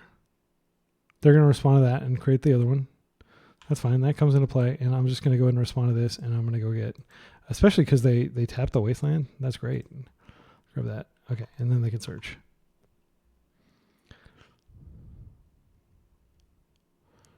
So keeping my life total flush is not a bad idea. Okay, they got Mox Diamond. This is really bad, though, because that may mean that they have a way to recur. They have it. Yeah, sometimes they just have everything. They're going to get all three of these lands back. Yeah. Trying to think if there's anything I can do here. I don't think that... Let's see. What card is that? They've got Heath. They've got Maze of Ith, which stops my Murktide plan. Yeah, I don't think this is winnable, but I'm going to let this happen. And then, yeah, I mean, they're just going to loam exploration every turn. I could brainstorm here and take the hit and then maybe find a force. But even if I do find a force, I don't have any main deck way of removing that. I think it's worth it, though, because I could force and then I could potentially... What's my path out of this? I could potentially Witherbloom command and kill exploration, and there's no way that he can get exploration back, so it does slow his roll quite a bit, but I'm going to be looking at, potentially Thespian Stage copying Urza Saga, which is basically GG in a lot of situations. Yeah, I'm going to go ahead and try to spike a force. Okay, we got a force. This would be good if we had... I think we can put this back, though. I don't think it's good enough. And we can also probably put back... I hate to put this back, but... yeah, I'm going to put this back. And then I'm just going to force this. Pitching... I want to pitch Lorien Revealed. I'm putting myself in the danger zone. I'm going to get Waste Locked, aren't I? But I mean, Murktide can come down and actually block. So yeah, I think Murktide is the card. In retrospect, I probably could have put back Fatal Push. Yeah, they're going to attack for 3 here. Okay, nothing we can do. We are going to draw a card, aren't we? So we're going to draw one of those cards I put back, unfortunately. Yeah, because I don't have Lorien cycling anymore. But it's a land, so it's not that big a deal. So what I'm going to do here, I'm going to go get a Tropical Island, green, black, Witherbloom command, and I'm going to mill myself, and I'm going to destroy an item. So mill myself, and I'm going to destroy exploration. This slows him down a little bit, and I will get back. Sadly, it's probably a Hedge Maze because I'm running out of fetchables. Yeah, I think I'll just get the Hedge Maze back. Because I'm not going to need all this mana. I don't think next turn I can Hedge Maze and I can cast Murktide and I can potentially Shield Reader or push. The goal being to get Murktide out on the table so that I have a blocker. He doesn't have good ways to remove creatures. He just has ways to basically jam them up. Okay, this is probably game if he gets Dark Depths. Because unfortunately, Shieldred's Edict is only good for stopping Dark Depths. Oh, he got an Urza Saga. Perfect. That's actually not that bad. It's still bad, but it's not as bad. All right. So I'm thinking there's probably going to get hit for 8 here. And then even with the Murktide, I'm pretty dead. I'm going to have to play out the Underground Sea instead of the Hedge Maze next turn to be able to get Fatal Push online. And of course, here comes this loam, which can actually work this time.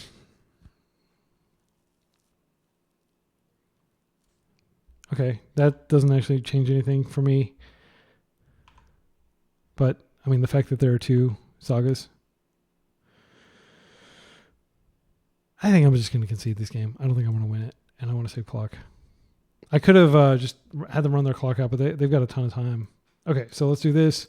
Also, to be completely candid, like, I am starting to get a little bit tired. I committed to finishing this, but those first 3 matches were so long. I'm just like, oh. All right, here we go. Okay, and then Surgical Extraction comes in. So we have a ton of respect for these decks. Tempo cards come out. Our Fatal Pushes probably come out. Do they have Elvish Reclaimers? No.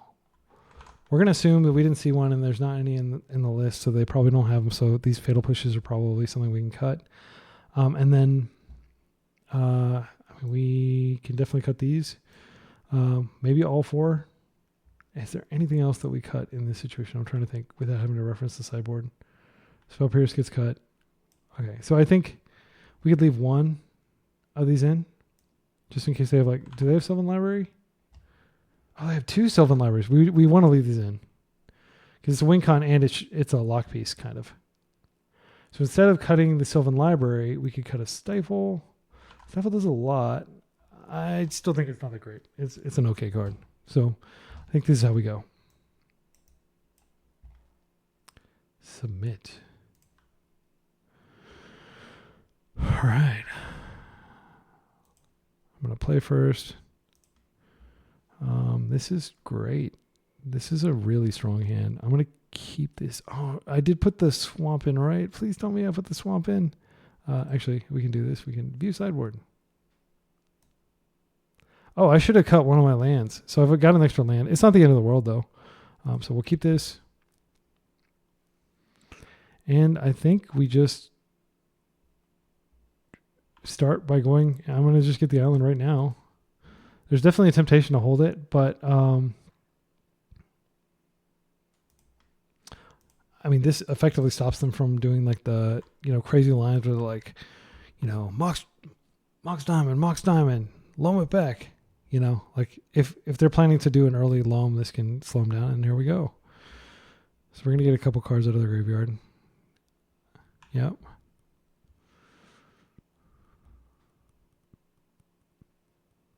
There. Oh, this is fun. I need to figure out an answer to this pretty quick, though. So Witherbloom is not something I can cast right now. This is a little late to the party. I think what we do here is we try to find a fetch, and then if we don't find a fetch, so this is pretty useless here. This is good. Since we don't find a fetch, I think I'm just gonna ponder. I want to put both of these wastelands back. Is that reckless? I want to have a blue for force, and I want to have Murktide so I can punish them for going deep on their deck. But the fact that they don't have any non-basics, and oh man, I think I need to use this. I could probably put this back, and then in an emergency situation, I've got force with Murktide, or I can just put force back and try to. No, but with Beanstalk, you don't want to put force back.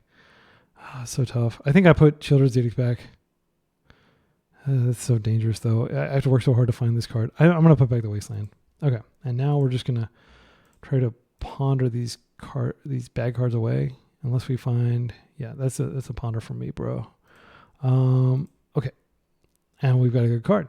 So, unfortunately, if they waste us here, we're pretty screwed because we don't have a land. But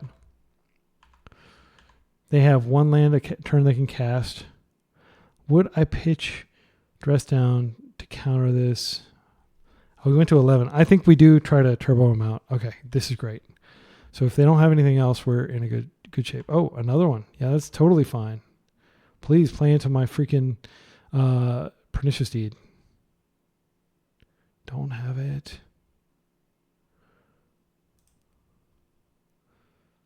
I'm not going to risk it. Don't want him to have all those cards back.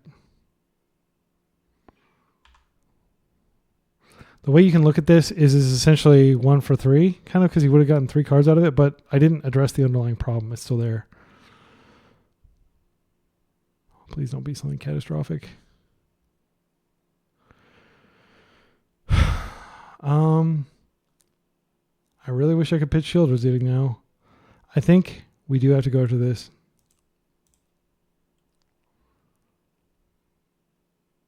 I mean, we're going to okay, so here's how we win. We just hope that Murktide Regent gets us there. That's frankly like what I'm thinking at this point. The responsible thing to do, of course, is to hold Dress down. But, yeah, we don't know if we're going to get a land. We don't want to sit around for 2 turns. Yeah, I'm just going to do this. Call me crazy. He's going to be milling this. He's going to potentially be drawing cards. But let's see. How many plows does he have? I didn't even show him Murktide last turn. He has, let's see, 1 Red Elemental Blast, 1 Power Blast. He's got 2 answers in his entire deck to this. So I'm just going to hope that I get there. I would love to draw green and be able to Beanstalk here, but let's see. Yeah, I mean, that's green. Do we take a turn off to do this? I think we do. Yeah, I'm just going to go get a green source. I mean, this is expensive, though, because he's going to have his online. No, we can't do it. We can't do it. Because next turn he's going to create one, he's going to create another one, and he's going to get the lifelink. He's already got so many artifacts out. I think we just have to go for this. It hurts me. I'm almost certainly going to lose, but got to play to win, not to not lose. This is 2 swings, and he's dead. Kick that out. Blue, blue. I'll keep this in the graveyard in case I draw. Yep. And now he's basically can't use this. I mean, he can use it, but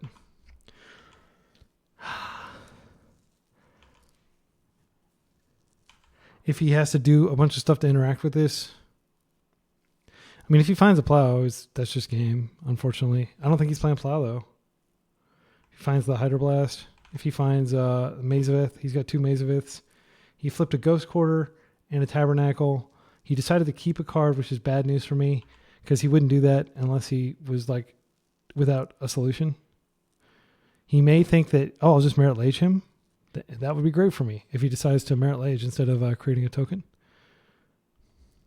So I'm just going to attack him down to 1. The life gain in his deck is the Shadow Spear, which he does have, assuming this list is accurate. If I draw a land, I can Beanstalk. Otherwise, I need to presume that I'm going to need to hold it back. Come in like this. I think there's a chance. What is going to happen here?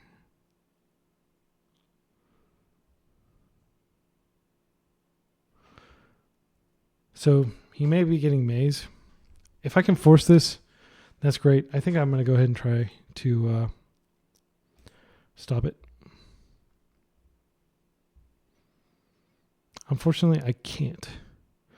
I can, however, cycle for a land. Did I play a land this turn? I didn't. Cycle for a land, and then I've got Murderous Cut up. I've got 1, 2, 3, 4, 5. Yeah, I think I'll be able to have Murderous Cut up if I do that. So the cards we're going to put back, sadly, Beanstalk is just... What am I going to Murderous Cut? Murderous Cut the one that...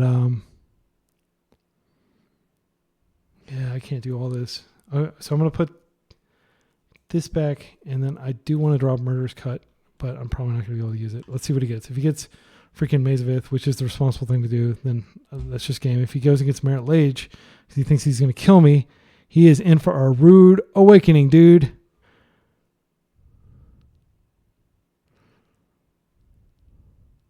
Sure. That's okay. All right. Black, green, Shielders Edict. Sacrifice a creature token. I think that's game.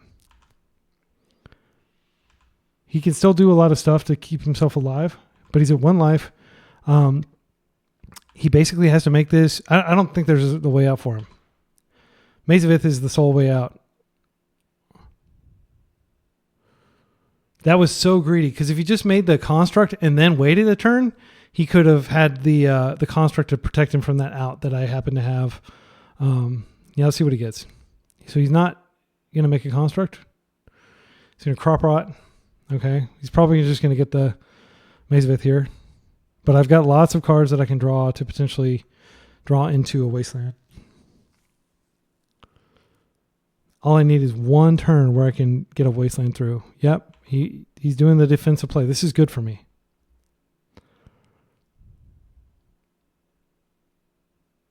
Interesting. Shadow Spear. So he must be planning ahead. Or, I mean, he can potentially like get cards.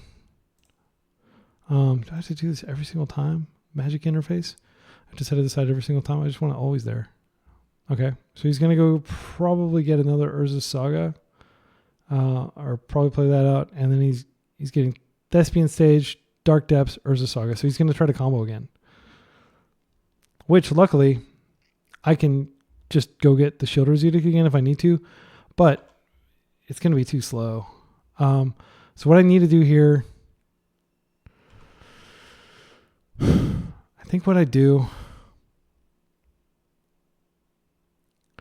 I think I'm going to draw here. And then I know that the card under this, what do we put back? A Brainstorm? Brainstorm's 3 looks. Green, blue. Looking for a wasteland.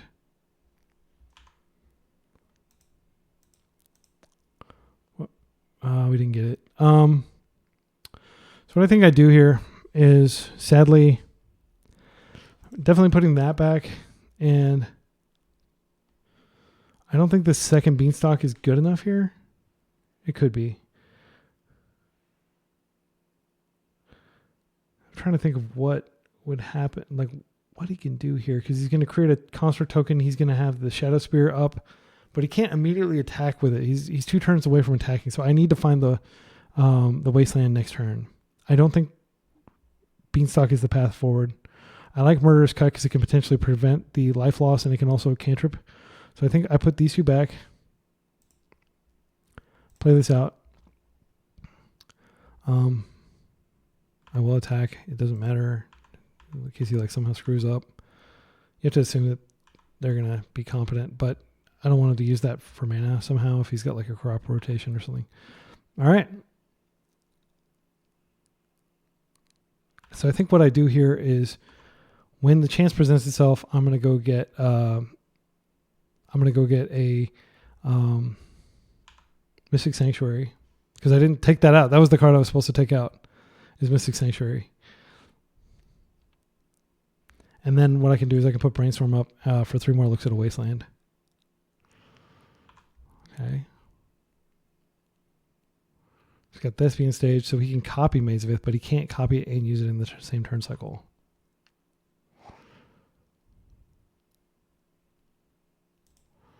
I'm kind of regretting putting... Did I put Brainstorm back in place of Lorien Revealed? Lorien Revealed is not particularly useful here.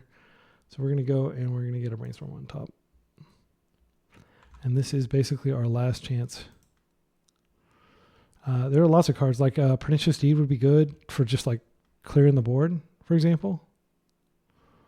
Is he going to Bajuka Bog me? I'm totally fine if you need to Bajuka Bog here. That is totally fine with me.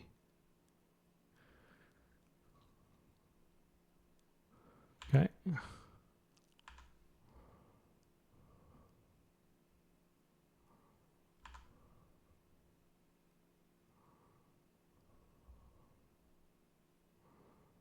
So intense. All right.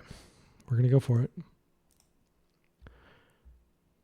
He might have a Crop Rot in his hand, and maybe that's why he was hesitating. So there is the Wasteland, but we're also going to need a Force Effect. So what I think we do is we probably go put this back. Did we put that back? Because if he is able to Maze of Ith, I can't stop. Oh, well, okay. Here's what I'll do. I'm going to put this back. Put this back. Go ahead and kill that.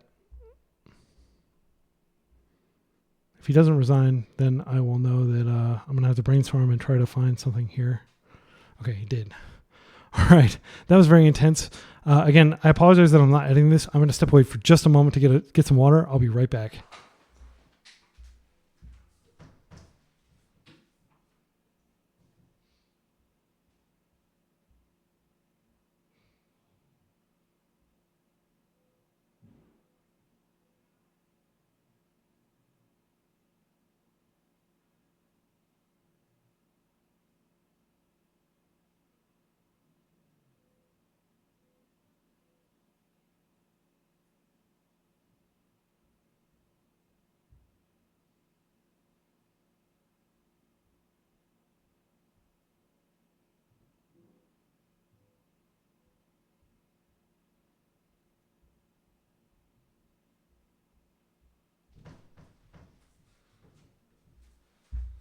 All right, I'm back for some more beans. Hope you all are being excellent in my absence. Okay, so let's take a look here. The card that I usually cut is probably an Underground Sea since I've got a swamp anyway. So I think we do that instead of cutting the Mystic Sanctuary, because we've seen in that previous lands game, Mystic Sanctuary was really good, and it was good there too because it gave us the brainstorm that we needed to find the wasteland. So that means we can bring one more card back in. Maybe it's a Bowmasters. I mean, he's got 3 Mazes of Ith. He's using Sylvan Library. I do think that this can do some work. The other alternative would be to bring it in a Stifle. Yeah, I think we do this. All right, we've got like 9 minutes, something like that, to finish this. 12 minutes. Okay, so this is great. Surgical Extraction. So turn 1, ponder, find a land, hopefully. Surgical, we've got Bowmasters in case they Sylvan. We've got this. This seems like a really strong keep, assuming we can find a second land. So I always assume that with ponder, I'm going to find a land. And sometimes I get burned, but you do get 4 looks. It's not like brainstorm where you can brainstorm luck yourself. Okay, that's good. That's good for him because now in your graveyard, so all his lands are dual lands now. Map can't interact with this. Okay, I just need to hold this, and it's specifically for stopping his Loam Engine. I'm just going to go ahead and do this now. These are amazing cards, but they're not amazing if we don't get a chance. And I think if he has a Wasteland, I could do the Show of Force, Show of Strength, which is to keep this. Oh, man. So he has the ability to go get like half his combo with the Expedition map. He can go get a second card. Gosh, this is tough because now Spellbomb is a strong second layer of insulation if he has 2 loams. Well, we don't have to worry about him having 2 loams because we have Surgical, which takes both. Pernicious Deed, of course, an insane card. And if we make it to the next turn, we can ponder and find another one. Even if we don't, even if he wastes us and we don't find a land, we're not drawing through dead stuff. I think I'm going to keep this just as a Show of Strength. So what we're going to do is we're going to put the Deed on the bottom. Then we'll take the Spellbomb, I guess, and then this. Okay. So next turn, we're going to ideally ponder or worst case scenario, Spellbomb.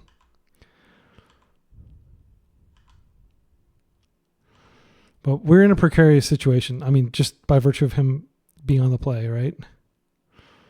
That's fine. We can't stop that. I'm glad that that's not going to be a counter. Wasteland. Okay, so he did decide to go after me with Wasteland. That's fine. Nothing I can do. So the good news is if he attempts to loam, I can pop this and I can also waste him. And in fact, I don't think wasting here is correct. Yeah, there's no way that wasting is correct because he's not going to be able, all he's going to be able to do is go get probably another Expedition map. Does he ever play 2? I think they only play 1. Potentially a Pithing Needle for Wasteland, which actually would be good. We'll see what he gets here. Pithing Needle for Now Spellbomb, maybe? Again, I can totally see how somebody might think that was a bad play. Like, now I'm stuck, but I'm drawing to a lot of sources. Assuming he doesn't also waste this, I have, the 3 Lorien Revealed, and then I've got a lot. The bad news now, okay, he chose Wasteland. That's great. Because that means I don't have to worry about getting wasted for the rest of the game. And I don't really care about stopping his combo with Wasteland. This is bad news. I'm going to go ahead and exile your graveyard, sir. Sorry.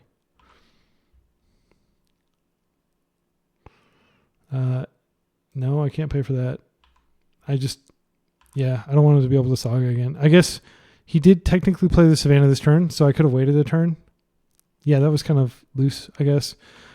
So we're drawing a card we can't use. We're going to wait. We're going to hold. Eventually, if things get really bad, we'll just start discarding sorceries and instants that we can feed to our Murktide when it comes out eventually. Okay, that's good. So no value from that Crucible so far, and it is going to get blown up when I eventually have the mana to blow things up. All right, so I think at this point, I'm probably just going to put Murderous Cut in the graveyard.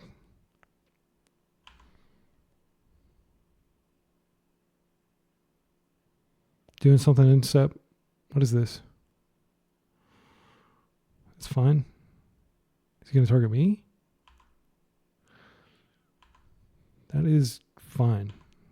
I don't care that much about my graveyard. What I care about is eventually having enough cards to be able to cast Murktide. All right, stage. Can't copy anything good this turn. Eventually it'll be able to copy Wasteland if he chooses to do that. I mean, like, this is like the best case scenario in these situations where we don't have a second land. That we're just taking 3 damage each turn. If he loams just to put it in his graveyard and start doing it, that'll be great because I can just surgical instead of discarding next turn.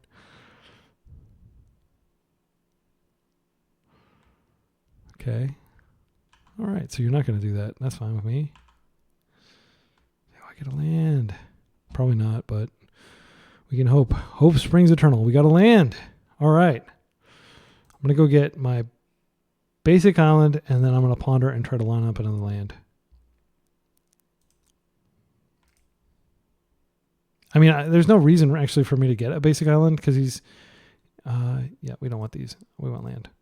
Oh, we got a land. Okay.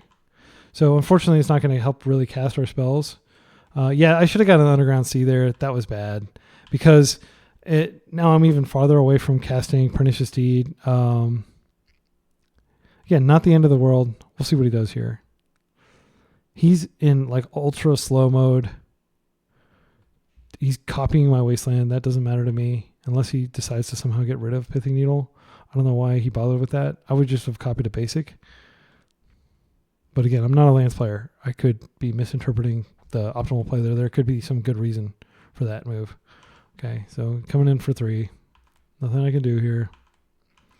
I did discard Murderous Cut, which would have been a good pitch here, or a good card to have when I eventually find my swamp. But it's not going to be a swamp. It's going to be a Underground Sea for sure. Okay, and if he chooses to Ghost Quarter me, that's bad. So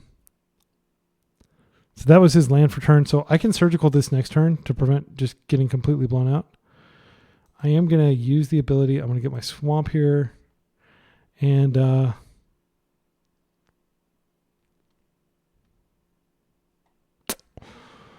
unfortunately... I think I have to stop the loam.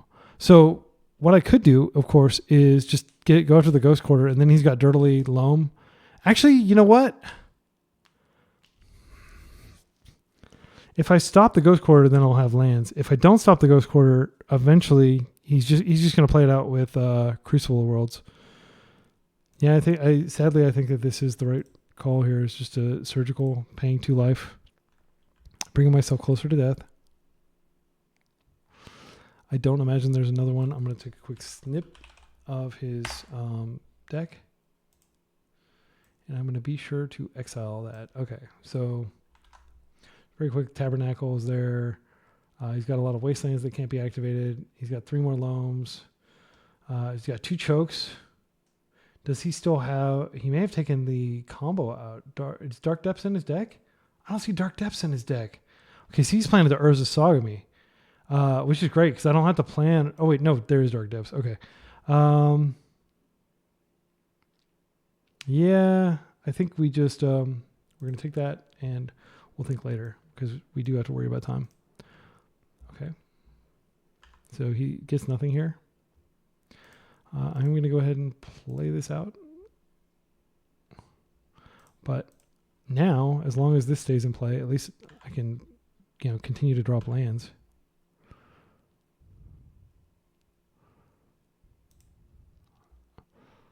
I'm just going to attack with this. I'm going to attack with both because I'm not going to chump this until later.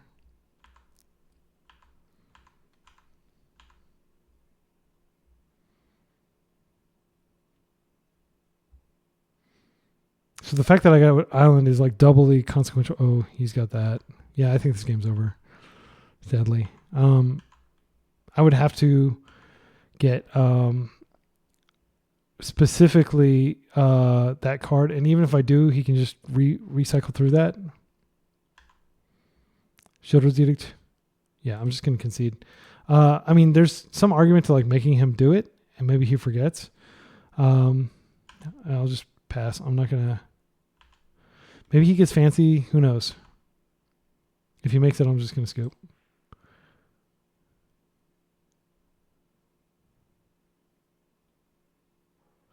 What are we doing? Yep, Be Excellent has such respect for his audience's time that he waits for them to do it. I mean, come on. Are you going to do it? Are you teasing me? Why do you keep tapping that? Oh, are you not going to do it? Okay, that's fine with me. That's totally fine. I don't know why you didn't make it there, but it does give me an extra chance to draw an out.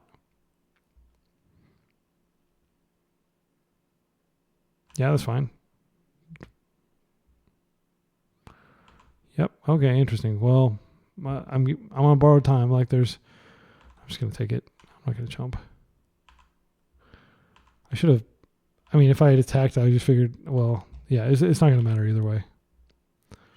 Yeah, I'm just going to concede. This guy, I don't know why he didn't kill me, but he is going to kill me as a matter of time. All right, let's do round 5. Losing against lands-based strategies, not the most fun, but we're learning, right? Like that, there was that exciting game 2 where we managed to sneak the Murktide across the finish line with the Wasteland. So you're getting kind of a feel for like, you're just going to get that. Like sometimes Island Ponder isn't going to get you there. And yeah, maybe it's my fault for not shuffling.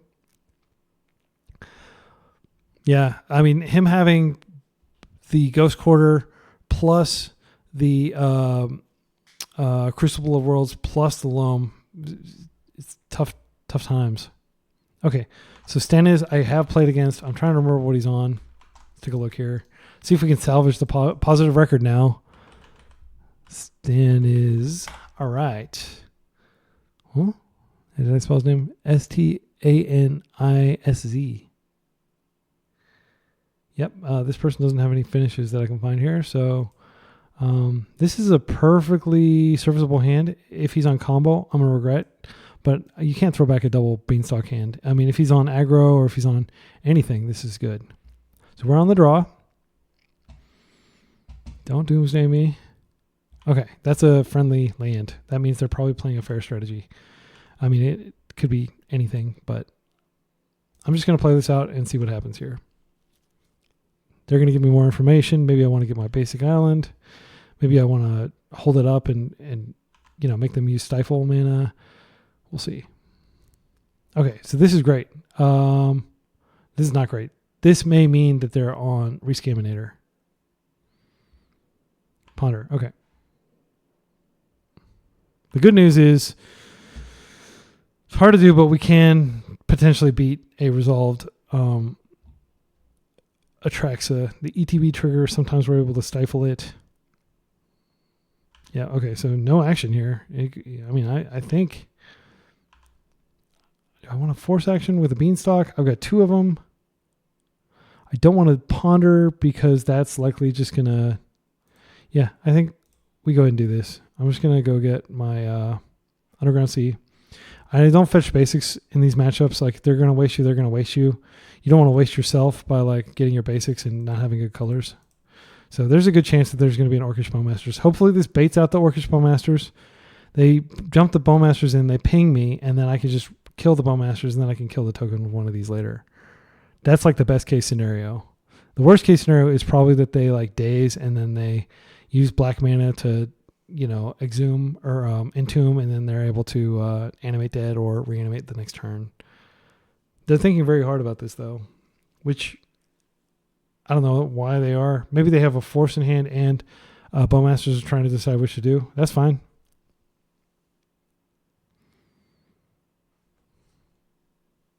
But like with Beanstalk, even if they daze it, they're putting themselves back a turn, kind of, especially if like they have to daze with, they're not going to daze with this tap land, but like let's say they are a 3-color deck. This potentially, stops them from being able to do what they want to do the following turn. It looks like they're just blue-black. So I think they're either scam or they're like straight up. Okay, this is an interesting play. Why is the island cycling here? But again, maybe we shouldn't read too much into this. This person doesn't have any Magic the Gathering online, no record whatsoever of their existence on MTG Goldfish. We should never assume that it's not just like a great player playing with like a pseudonym or something, or somebody who's really good in paper who just started MTGO. If they waste me, I'll be very happy. I've got plenty of lands. If they entomb and reanimate, I will be very unhappy. Let's see. Grief is fine. I just let it happen. Not a lot you can do. And in fact, this is one of the reasons like I mulligan very little, because if you get griefed, you're going to lose your best card, but hopefully you have, 6 other cards. Okay, that's scary because they could reanimate that. And that's what I would probably reanimate instead of grief, looking at my hand here, because I've got nothing but cards that are going to, like, even if I want to Murderous Cut the Orc, I'm going to draw a trigger. I guess I would just Shield or Edict if they do reanimate it. Oh, wow, they're passing. This is so good for me. Main 2? You're just passing into main 2 for no reason, or are you done with your turn? Okay, that's a huge relief. Okay, so what I think I do here is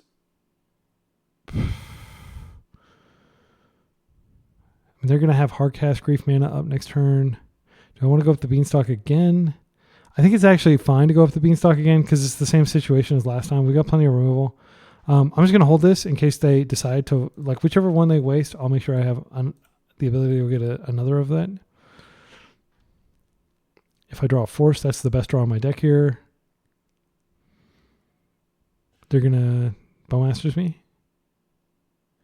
They're not going to Bowmasters me. Yep, Bowmasters. That's fine. Again, we know the drill. We know that we're effectively at like 10 life when we're up against these decks because we're going to get so many Bowmaster pings and attacks. We just have to draw the card. So we're going to be taking 3 next turn. We're going to take another one this turn. They're choosing to waste me here. I am going to tap it because I don't want to get dazed. I don't know why they're timing it like this. Okay, so I get to draw. Okay, so I did get the best draw on my deck, but unfortunately, if I do have to force something, they're going to get a bunch of Bowmaster triggers now.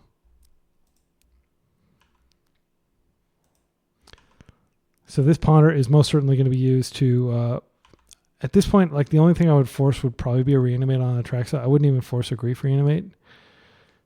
That's fine. So next turn, I'm going to Shielder's Edict away the Bowmasters itself. And then I think I'll be able to Murderous Cut the token.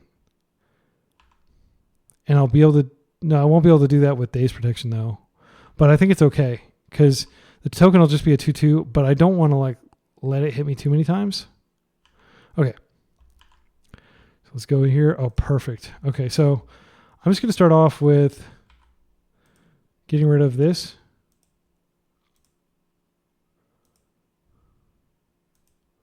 Non-token creature. How's that? And they do have another Bowmaster. So this, if they Bowmaster again, this token is going to get bigger, but I am going to have a Murderous Cut out on it. So I'm going to go ahead and get that. And I'm just going to do it now. Okay. I don't think their deck plays Stifle. If they play Stifle, that's fine. Again, like I've got Ponder to find me something here. Okay, so they're on Sultai Scam. Interesting. Well,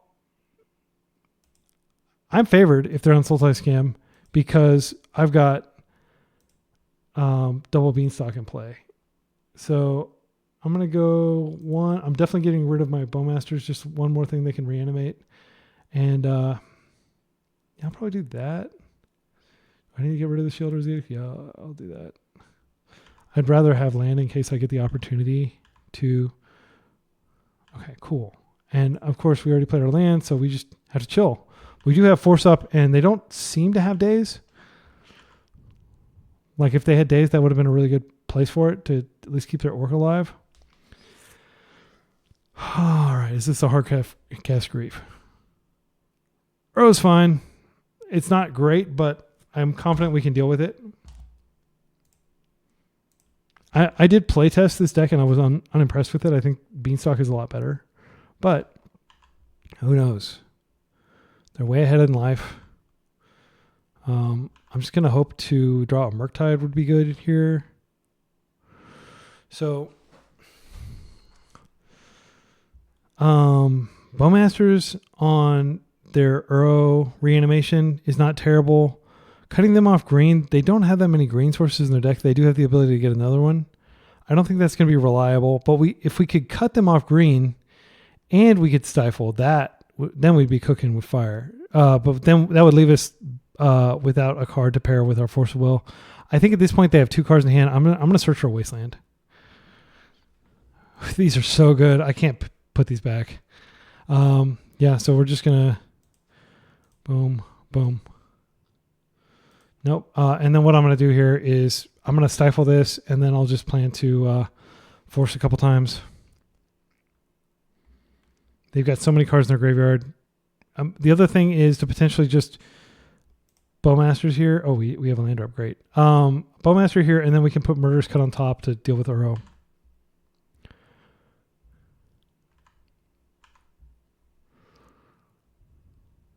Okay, so let's see whether they try to bring him back.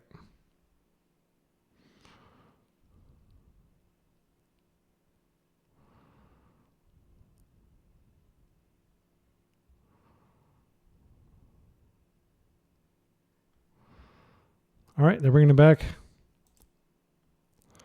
Do we want to force this?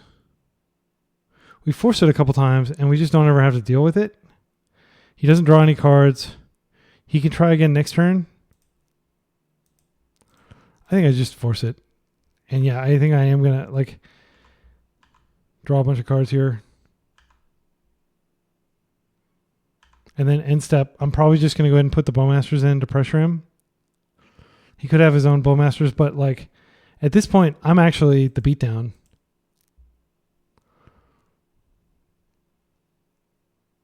I'm just going to put another Force back on top. It's so good.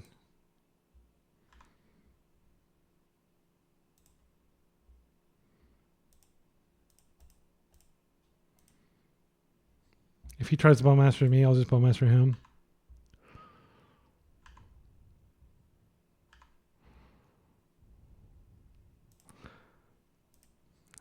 Yep, I'm just going to do it. This may seem reckless, but I want to push damage, and also I'm going to make Uro extremely painful for him to cast. Now I'm going to attack here, and I'm just going to freaking bully him with these Force of Wills. He's going to have to exile basically his entire graveyard if he wants to try to cast it again.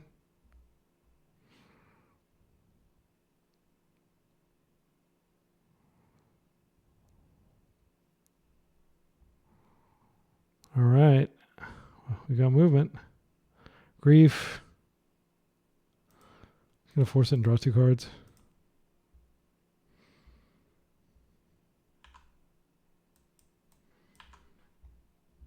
Okay, we drew some more cards, and I can just refill my entire hand next turn. Yeah, that's fine. So we've got a real clock here. We've got 4, Fatal Push will kill an Uro. I think what I do here is I do hold up Fatal Push. I want to be sure to bait the if he does have a Bowmasters, I want to bait it before I attempt to cast Lorien Revealed, or else I'm just dead. I don't think he has Bowmasters as his last card, but I'll know for sure if he doesn't kill any of my Bowmasters here. I won't know for sure. I mean, he could just be doing weird things. Okay, so I am going to play this out, and I'm going to keep a green. I'll keep a black up just in case he has the Bowmasters. I don't think he does. 5 cards, please. Got 33 cards left in my deck. No worries about decking myself. I do have 8 cards. I think I'm just going to discard probably Witherbloom. It doesn't really... Well, Witherbloom, no, it doesn't give me back a Wasteland. Yeah, I'll probably just discard that.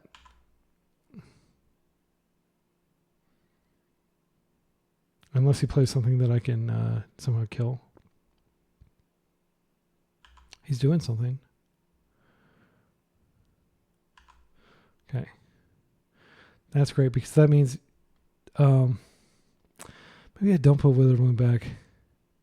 I'll put this back. And the reason is I can get it back with Witherbloom if I want to, but if I Witherbloom and I flip a Wasteland, I can start going to town on his green sources. What is this? Trying to return Uro. If he tries to return Uro, I think I probably let it happen because I can just kill it really easily, and that's going to grow my Bowmaster, and I can save my force for something more important. Yeah. Okay.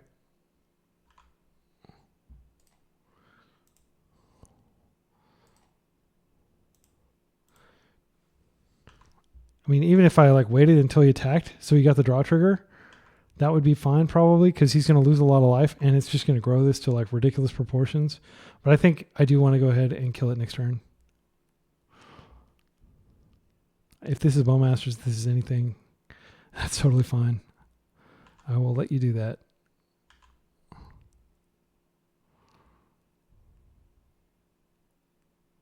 Okay, and this could be a long one.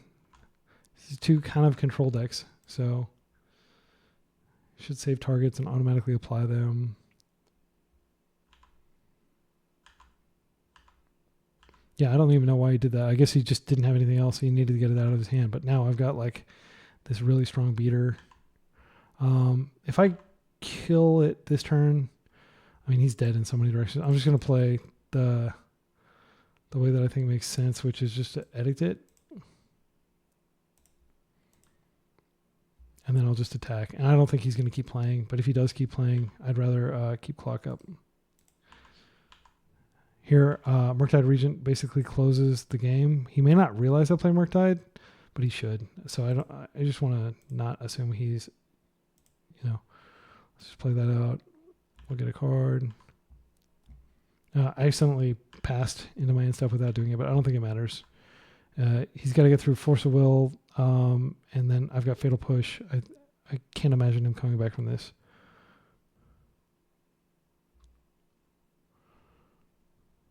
That I can just force. I'll pitch this.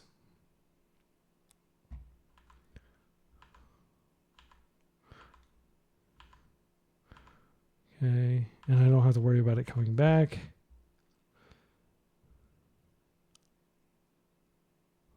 He needs one more card, and then he can bring Uro back, but bringing Uro back is going to practically kill him.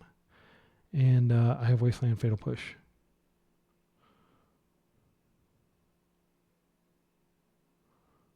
Okay, he's going to do it again. That time, it is going to work. But I could just drain him for 2 and attack him.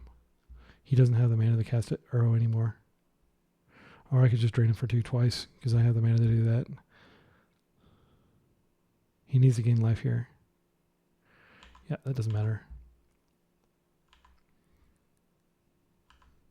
I may actually do this intentionally just to scare him.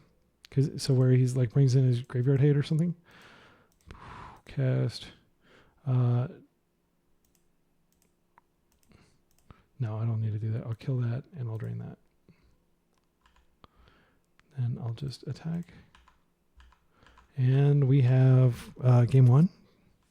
We are slightly ahead on clock. Actually, we're basically dead even on clock. What do we bring in? So Dismember, I didn't see Troll. I don't know if, let's see, Sultai Scam. Does it play Troll? I mean, obviously in this Manguchi article from a long time ago, he's playing Troll. But like, let's see, Sultai Scam Legacy, I'll specify. Okay, Sultai Scam. Should show recent decks. Is this? Okay, yeah, this is from like a few days ago. So it's possible this is first place. 2 Trolls. So the question is Troll going to be better than Fatal Push? Or is Dismember going to be better than Fatal Push? And I would say in this situation, could be that we want both. Unfortunately, let's see, in terms of, they barely have any removal main deck. Let's see, sideboard, they have Nile Spellbomb, pick your poison. I almost feel like we could board just like we're boarding against Scam. They have their own Pernicious Deed, which is not that strong against us. I mean, so here's what I think we bring in. Do they have any enchantments? They don't really have any enchantments or artifacts, so we don't need, I think, Dismembers. These definitely come in my opinion. We're probably not going to be wasting them, but like there were some situations where wasting them would have been good. I think in general, though, it's wrong to waste them because they're more of like the aggressive deck. Surgical is not worth bringing in. They only have 4 reanimates. They're not playing Animate Dead. I'm so much happier to play against this deck than I am to play against, say, maybe we shouldn't board this out. I don't know.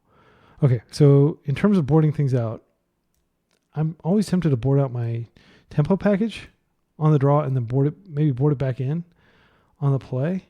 There's not that many things to stop. So if we do this, we're hardening ourselves to their creature onslaught a little bit, and we're improving our mana. But we could, yeah, we already cut this. So actually, can we have one more card? Yeah, we can. I think probably like a one-of Days would be good. Stifle isn't that strong against them. Yeah, maybe a one-of Days. Never underestimate the one-of Days. Let's do this. I don't see any other dead cards. This Witherbloom could be dead, but keep in mind it's getting back land potentially. All right. So this folds hard to Stifle and Wasteland, but this has answers to a lot of stuff. If they grief us, they take both of these. That's very bad. Beanstalk is how we get ahead of them. Witherbloom with Wasteland can potentially be really good. I do think we're going to keep this, and we're just going to hope they don't grief scam us and leave us with nothing but Wasteland. Or we could not do that. Okay, I think I'm going to mulligan this. All right, and this is immediately a better hand. So we put back the Mystic Sanctuary, and we can go turn 1 now Spellbomb. Do we put that in the Sanctuary? I think we put back... Murktide is how we win the game, and they may try to scam one of them out of our hand. It also pitches to Force. Mystic is just a terrible land to put into play. Yeah, I think we put that back. We'll keep action. We're going to draw a card here.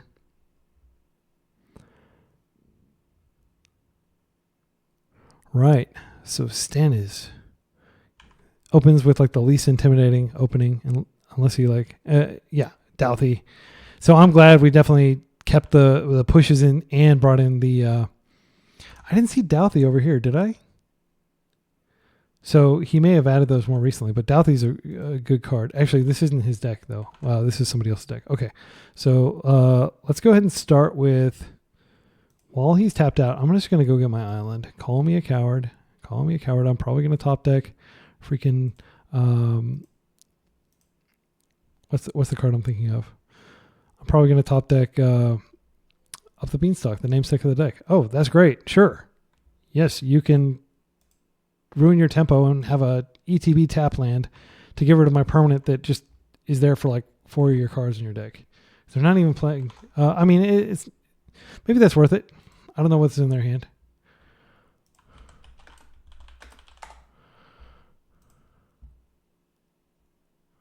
Okay.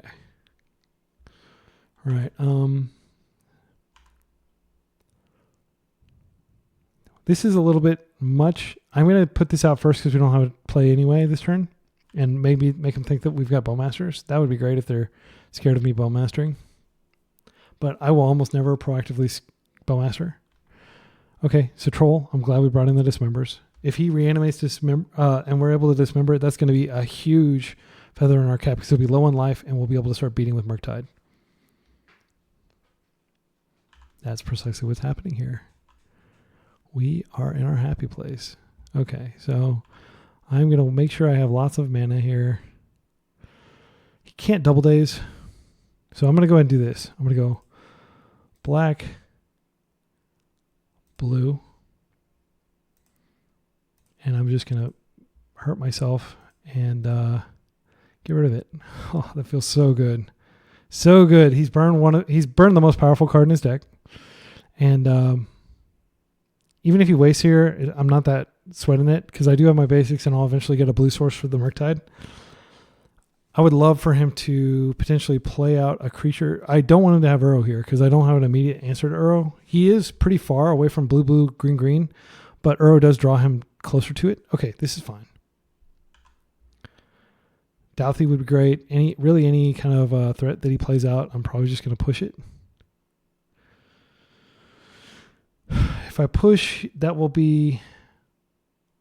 I mean, he could have Daze. It's one of his last 3 cards, and it would be embarrassing to leave a Bowmaster on the table if he does have.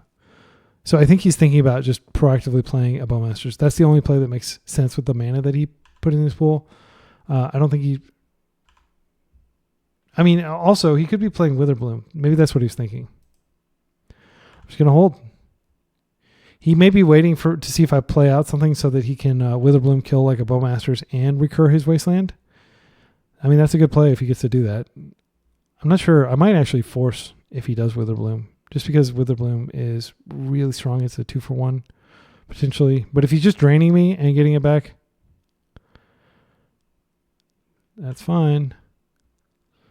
All right. Oh my goodness. This is lining up quite nicely. And I'm going to go ahead and do this end step, because I want to have mana available in case I need to play through days. Okay, great. There's a Wasteland of our own. I do think we take him off blue. Yep. And he's got this stinky Bayou here, literally probably stinky, that doesn't tap for his 2 main colors. And this is why I don't play Bayou in my deck. We can draw... Yep. I said that would happen, but frankly, we would have been wasted off of that trop anyway. So we're just going to chill. Our top decks are probably better than his at this point.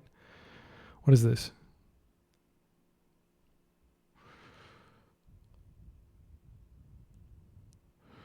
I think we let this happen. He's going to be able to get a Wasteland back.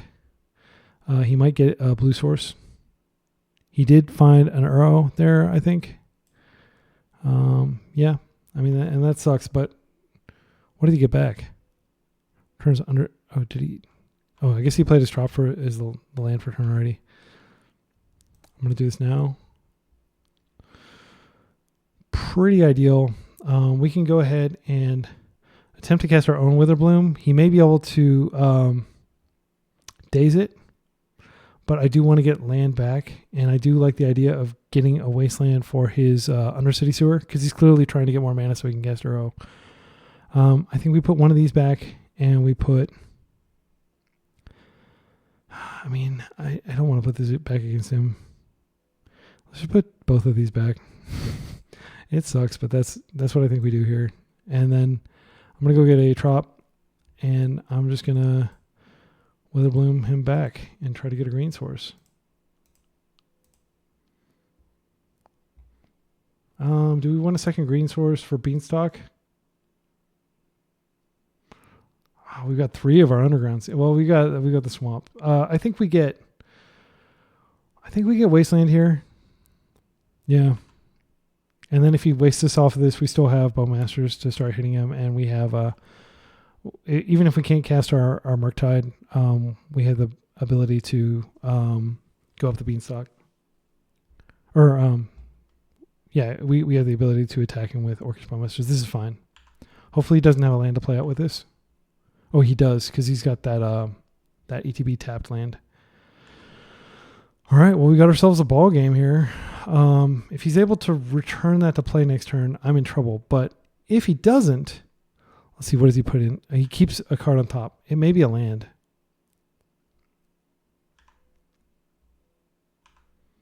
So at this point, I mean, he didn't have days earlier, but he may have had days and just not used it. I can't both go up the Beanstalk and waste him. I think what I do is I waste and then I Bowmasters around days. And then next turn, if I draw a land, I can Beanstalk, and then the next turn I can Murktide. Yeah, is that right? Or should we be proactive? If we do Beanstalk and then we Murktide, we're still drawing a card. I like that. I want to be proactive. I think we'll be able to find a removal spell for his Uro or just tempo him out. Oh no! I can't cast Murktide this turn anyway. I'll just have to hope that Bowmasters works. The other alternative, of course, now that I've got Beanstalk out, is just to force his Uro and see if he has a land. If he doesn't have a land, then we can just waste him. If he plays another land, I'm not even going to waste ever. Okay, so he's got his wasteland, so he can hit my my trop here, and then he can potentially return Uro. He's wasting my waste, which is really interesting. That's fine. I'll let that happen. He's attempting to return Uro, but he's not tapping the right mana. What is he doing? Is he going to Witherbloom again to try to kill my Beanstalk? If he does that, I'm definitely forcing that. Okay, so we're just going to force here. This is like zero thought. Like, it just has to happen. What does he got here? Bowmasters? That's fine. I have a Bowmasters for his Bowmasters. The last card in his hand would have to be Days here. I think I'm just going to go for it and high roll.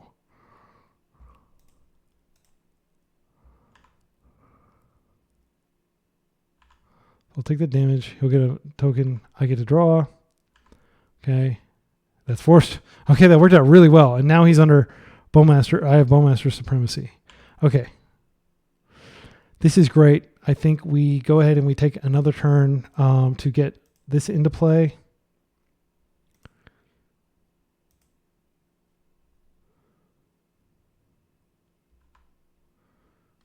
That's great. I want to go and play that out.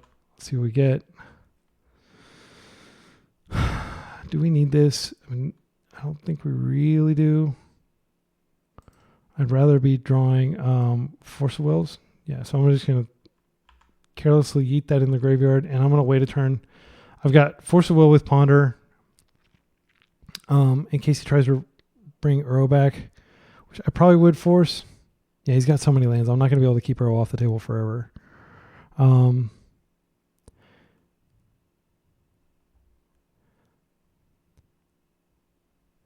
Yeah, I'm just going to hope to keep disrupting Uro. Let's see how many forces do I have left in my deck. I've got the ability to get one. So we're just going to do this. Draw 2 cards. I think we're in a winning position here. Carpet is so strong here because we can, Murktide and potentially draw even more. If we just draw one more Bowmasters, we can remove his token and start attacking. I don't want to lose my token necessarily, but I mean, I said that was what I wanted to do a second ago. Let's see, we got 1, 2, 3, 3. So I'm going to go ahead and do this now. Then I'm going to go blue, black, Bowmasters here. We're going to kill that token. Now we're going to attack for 3. And then we're going to go further up the Beanstalk here. I'm going to keep this in my hand in case, I mean, he could draw his own Carpet. He could also draw Leovold, which is, really bad if you're playing Carpet. I'm going to add some blue here. I'm just going to do like that. And we're going to make him pretty big. I don't think we make him full size because I can use one of these mana here, and then I'll just go 1, 2, 3, 4, 5. Yeah, I'll do like that. I probably should have kept the... oh, that's a great card to rip. Okay, this is also a great card to rip. Okay, I don't think we can lose. And I accidentally exiled an additional card there. So we don't really have to worry about time as long as we don't go to a game 3. This is game 2, right? This is, yeah. So I am playing slow, but I'm also playing carefully. So with double Bowmasters, like so many of his draws are dead. Even if he brings Uro back, this is going to be like a 6/6 by the time he attacks, and I can just trade with it. We have Force of Will with double Beanstalk. We have Carpet for infinity mana. We're going to draw 5 cards next turn. I feel incredibly favored. Like, you don't get much more favored than this in a pretty symmetrical matchup. Like, he has his engine, which is Uro, and I have my engine, which is Beanstalk. Yeah, I mean, I don't like pitching this Lorien reveal that was going to draw me 5 cards, but I don't like losing one of my Bowmasters either. All right, we did it. So we got a positive record. I think do we get a chest for a positive record?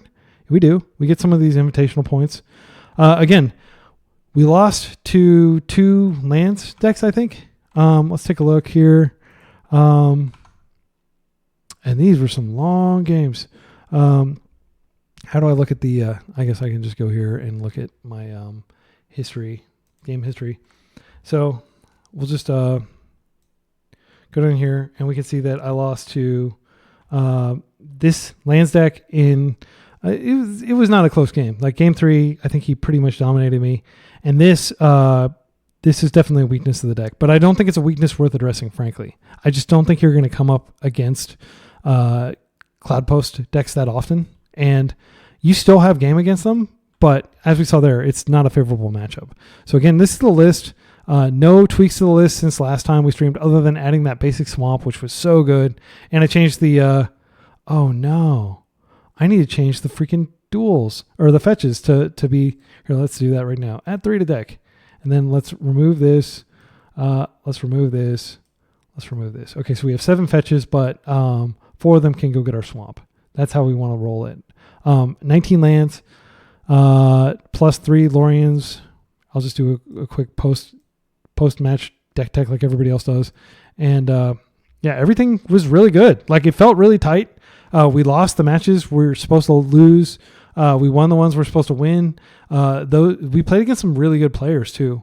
Like I said, Empiricism is a really strong lands player. And yeah, I feel very good about this. So I hope you enjoyed it. Until next time, be excellent to each other and party on, dudes.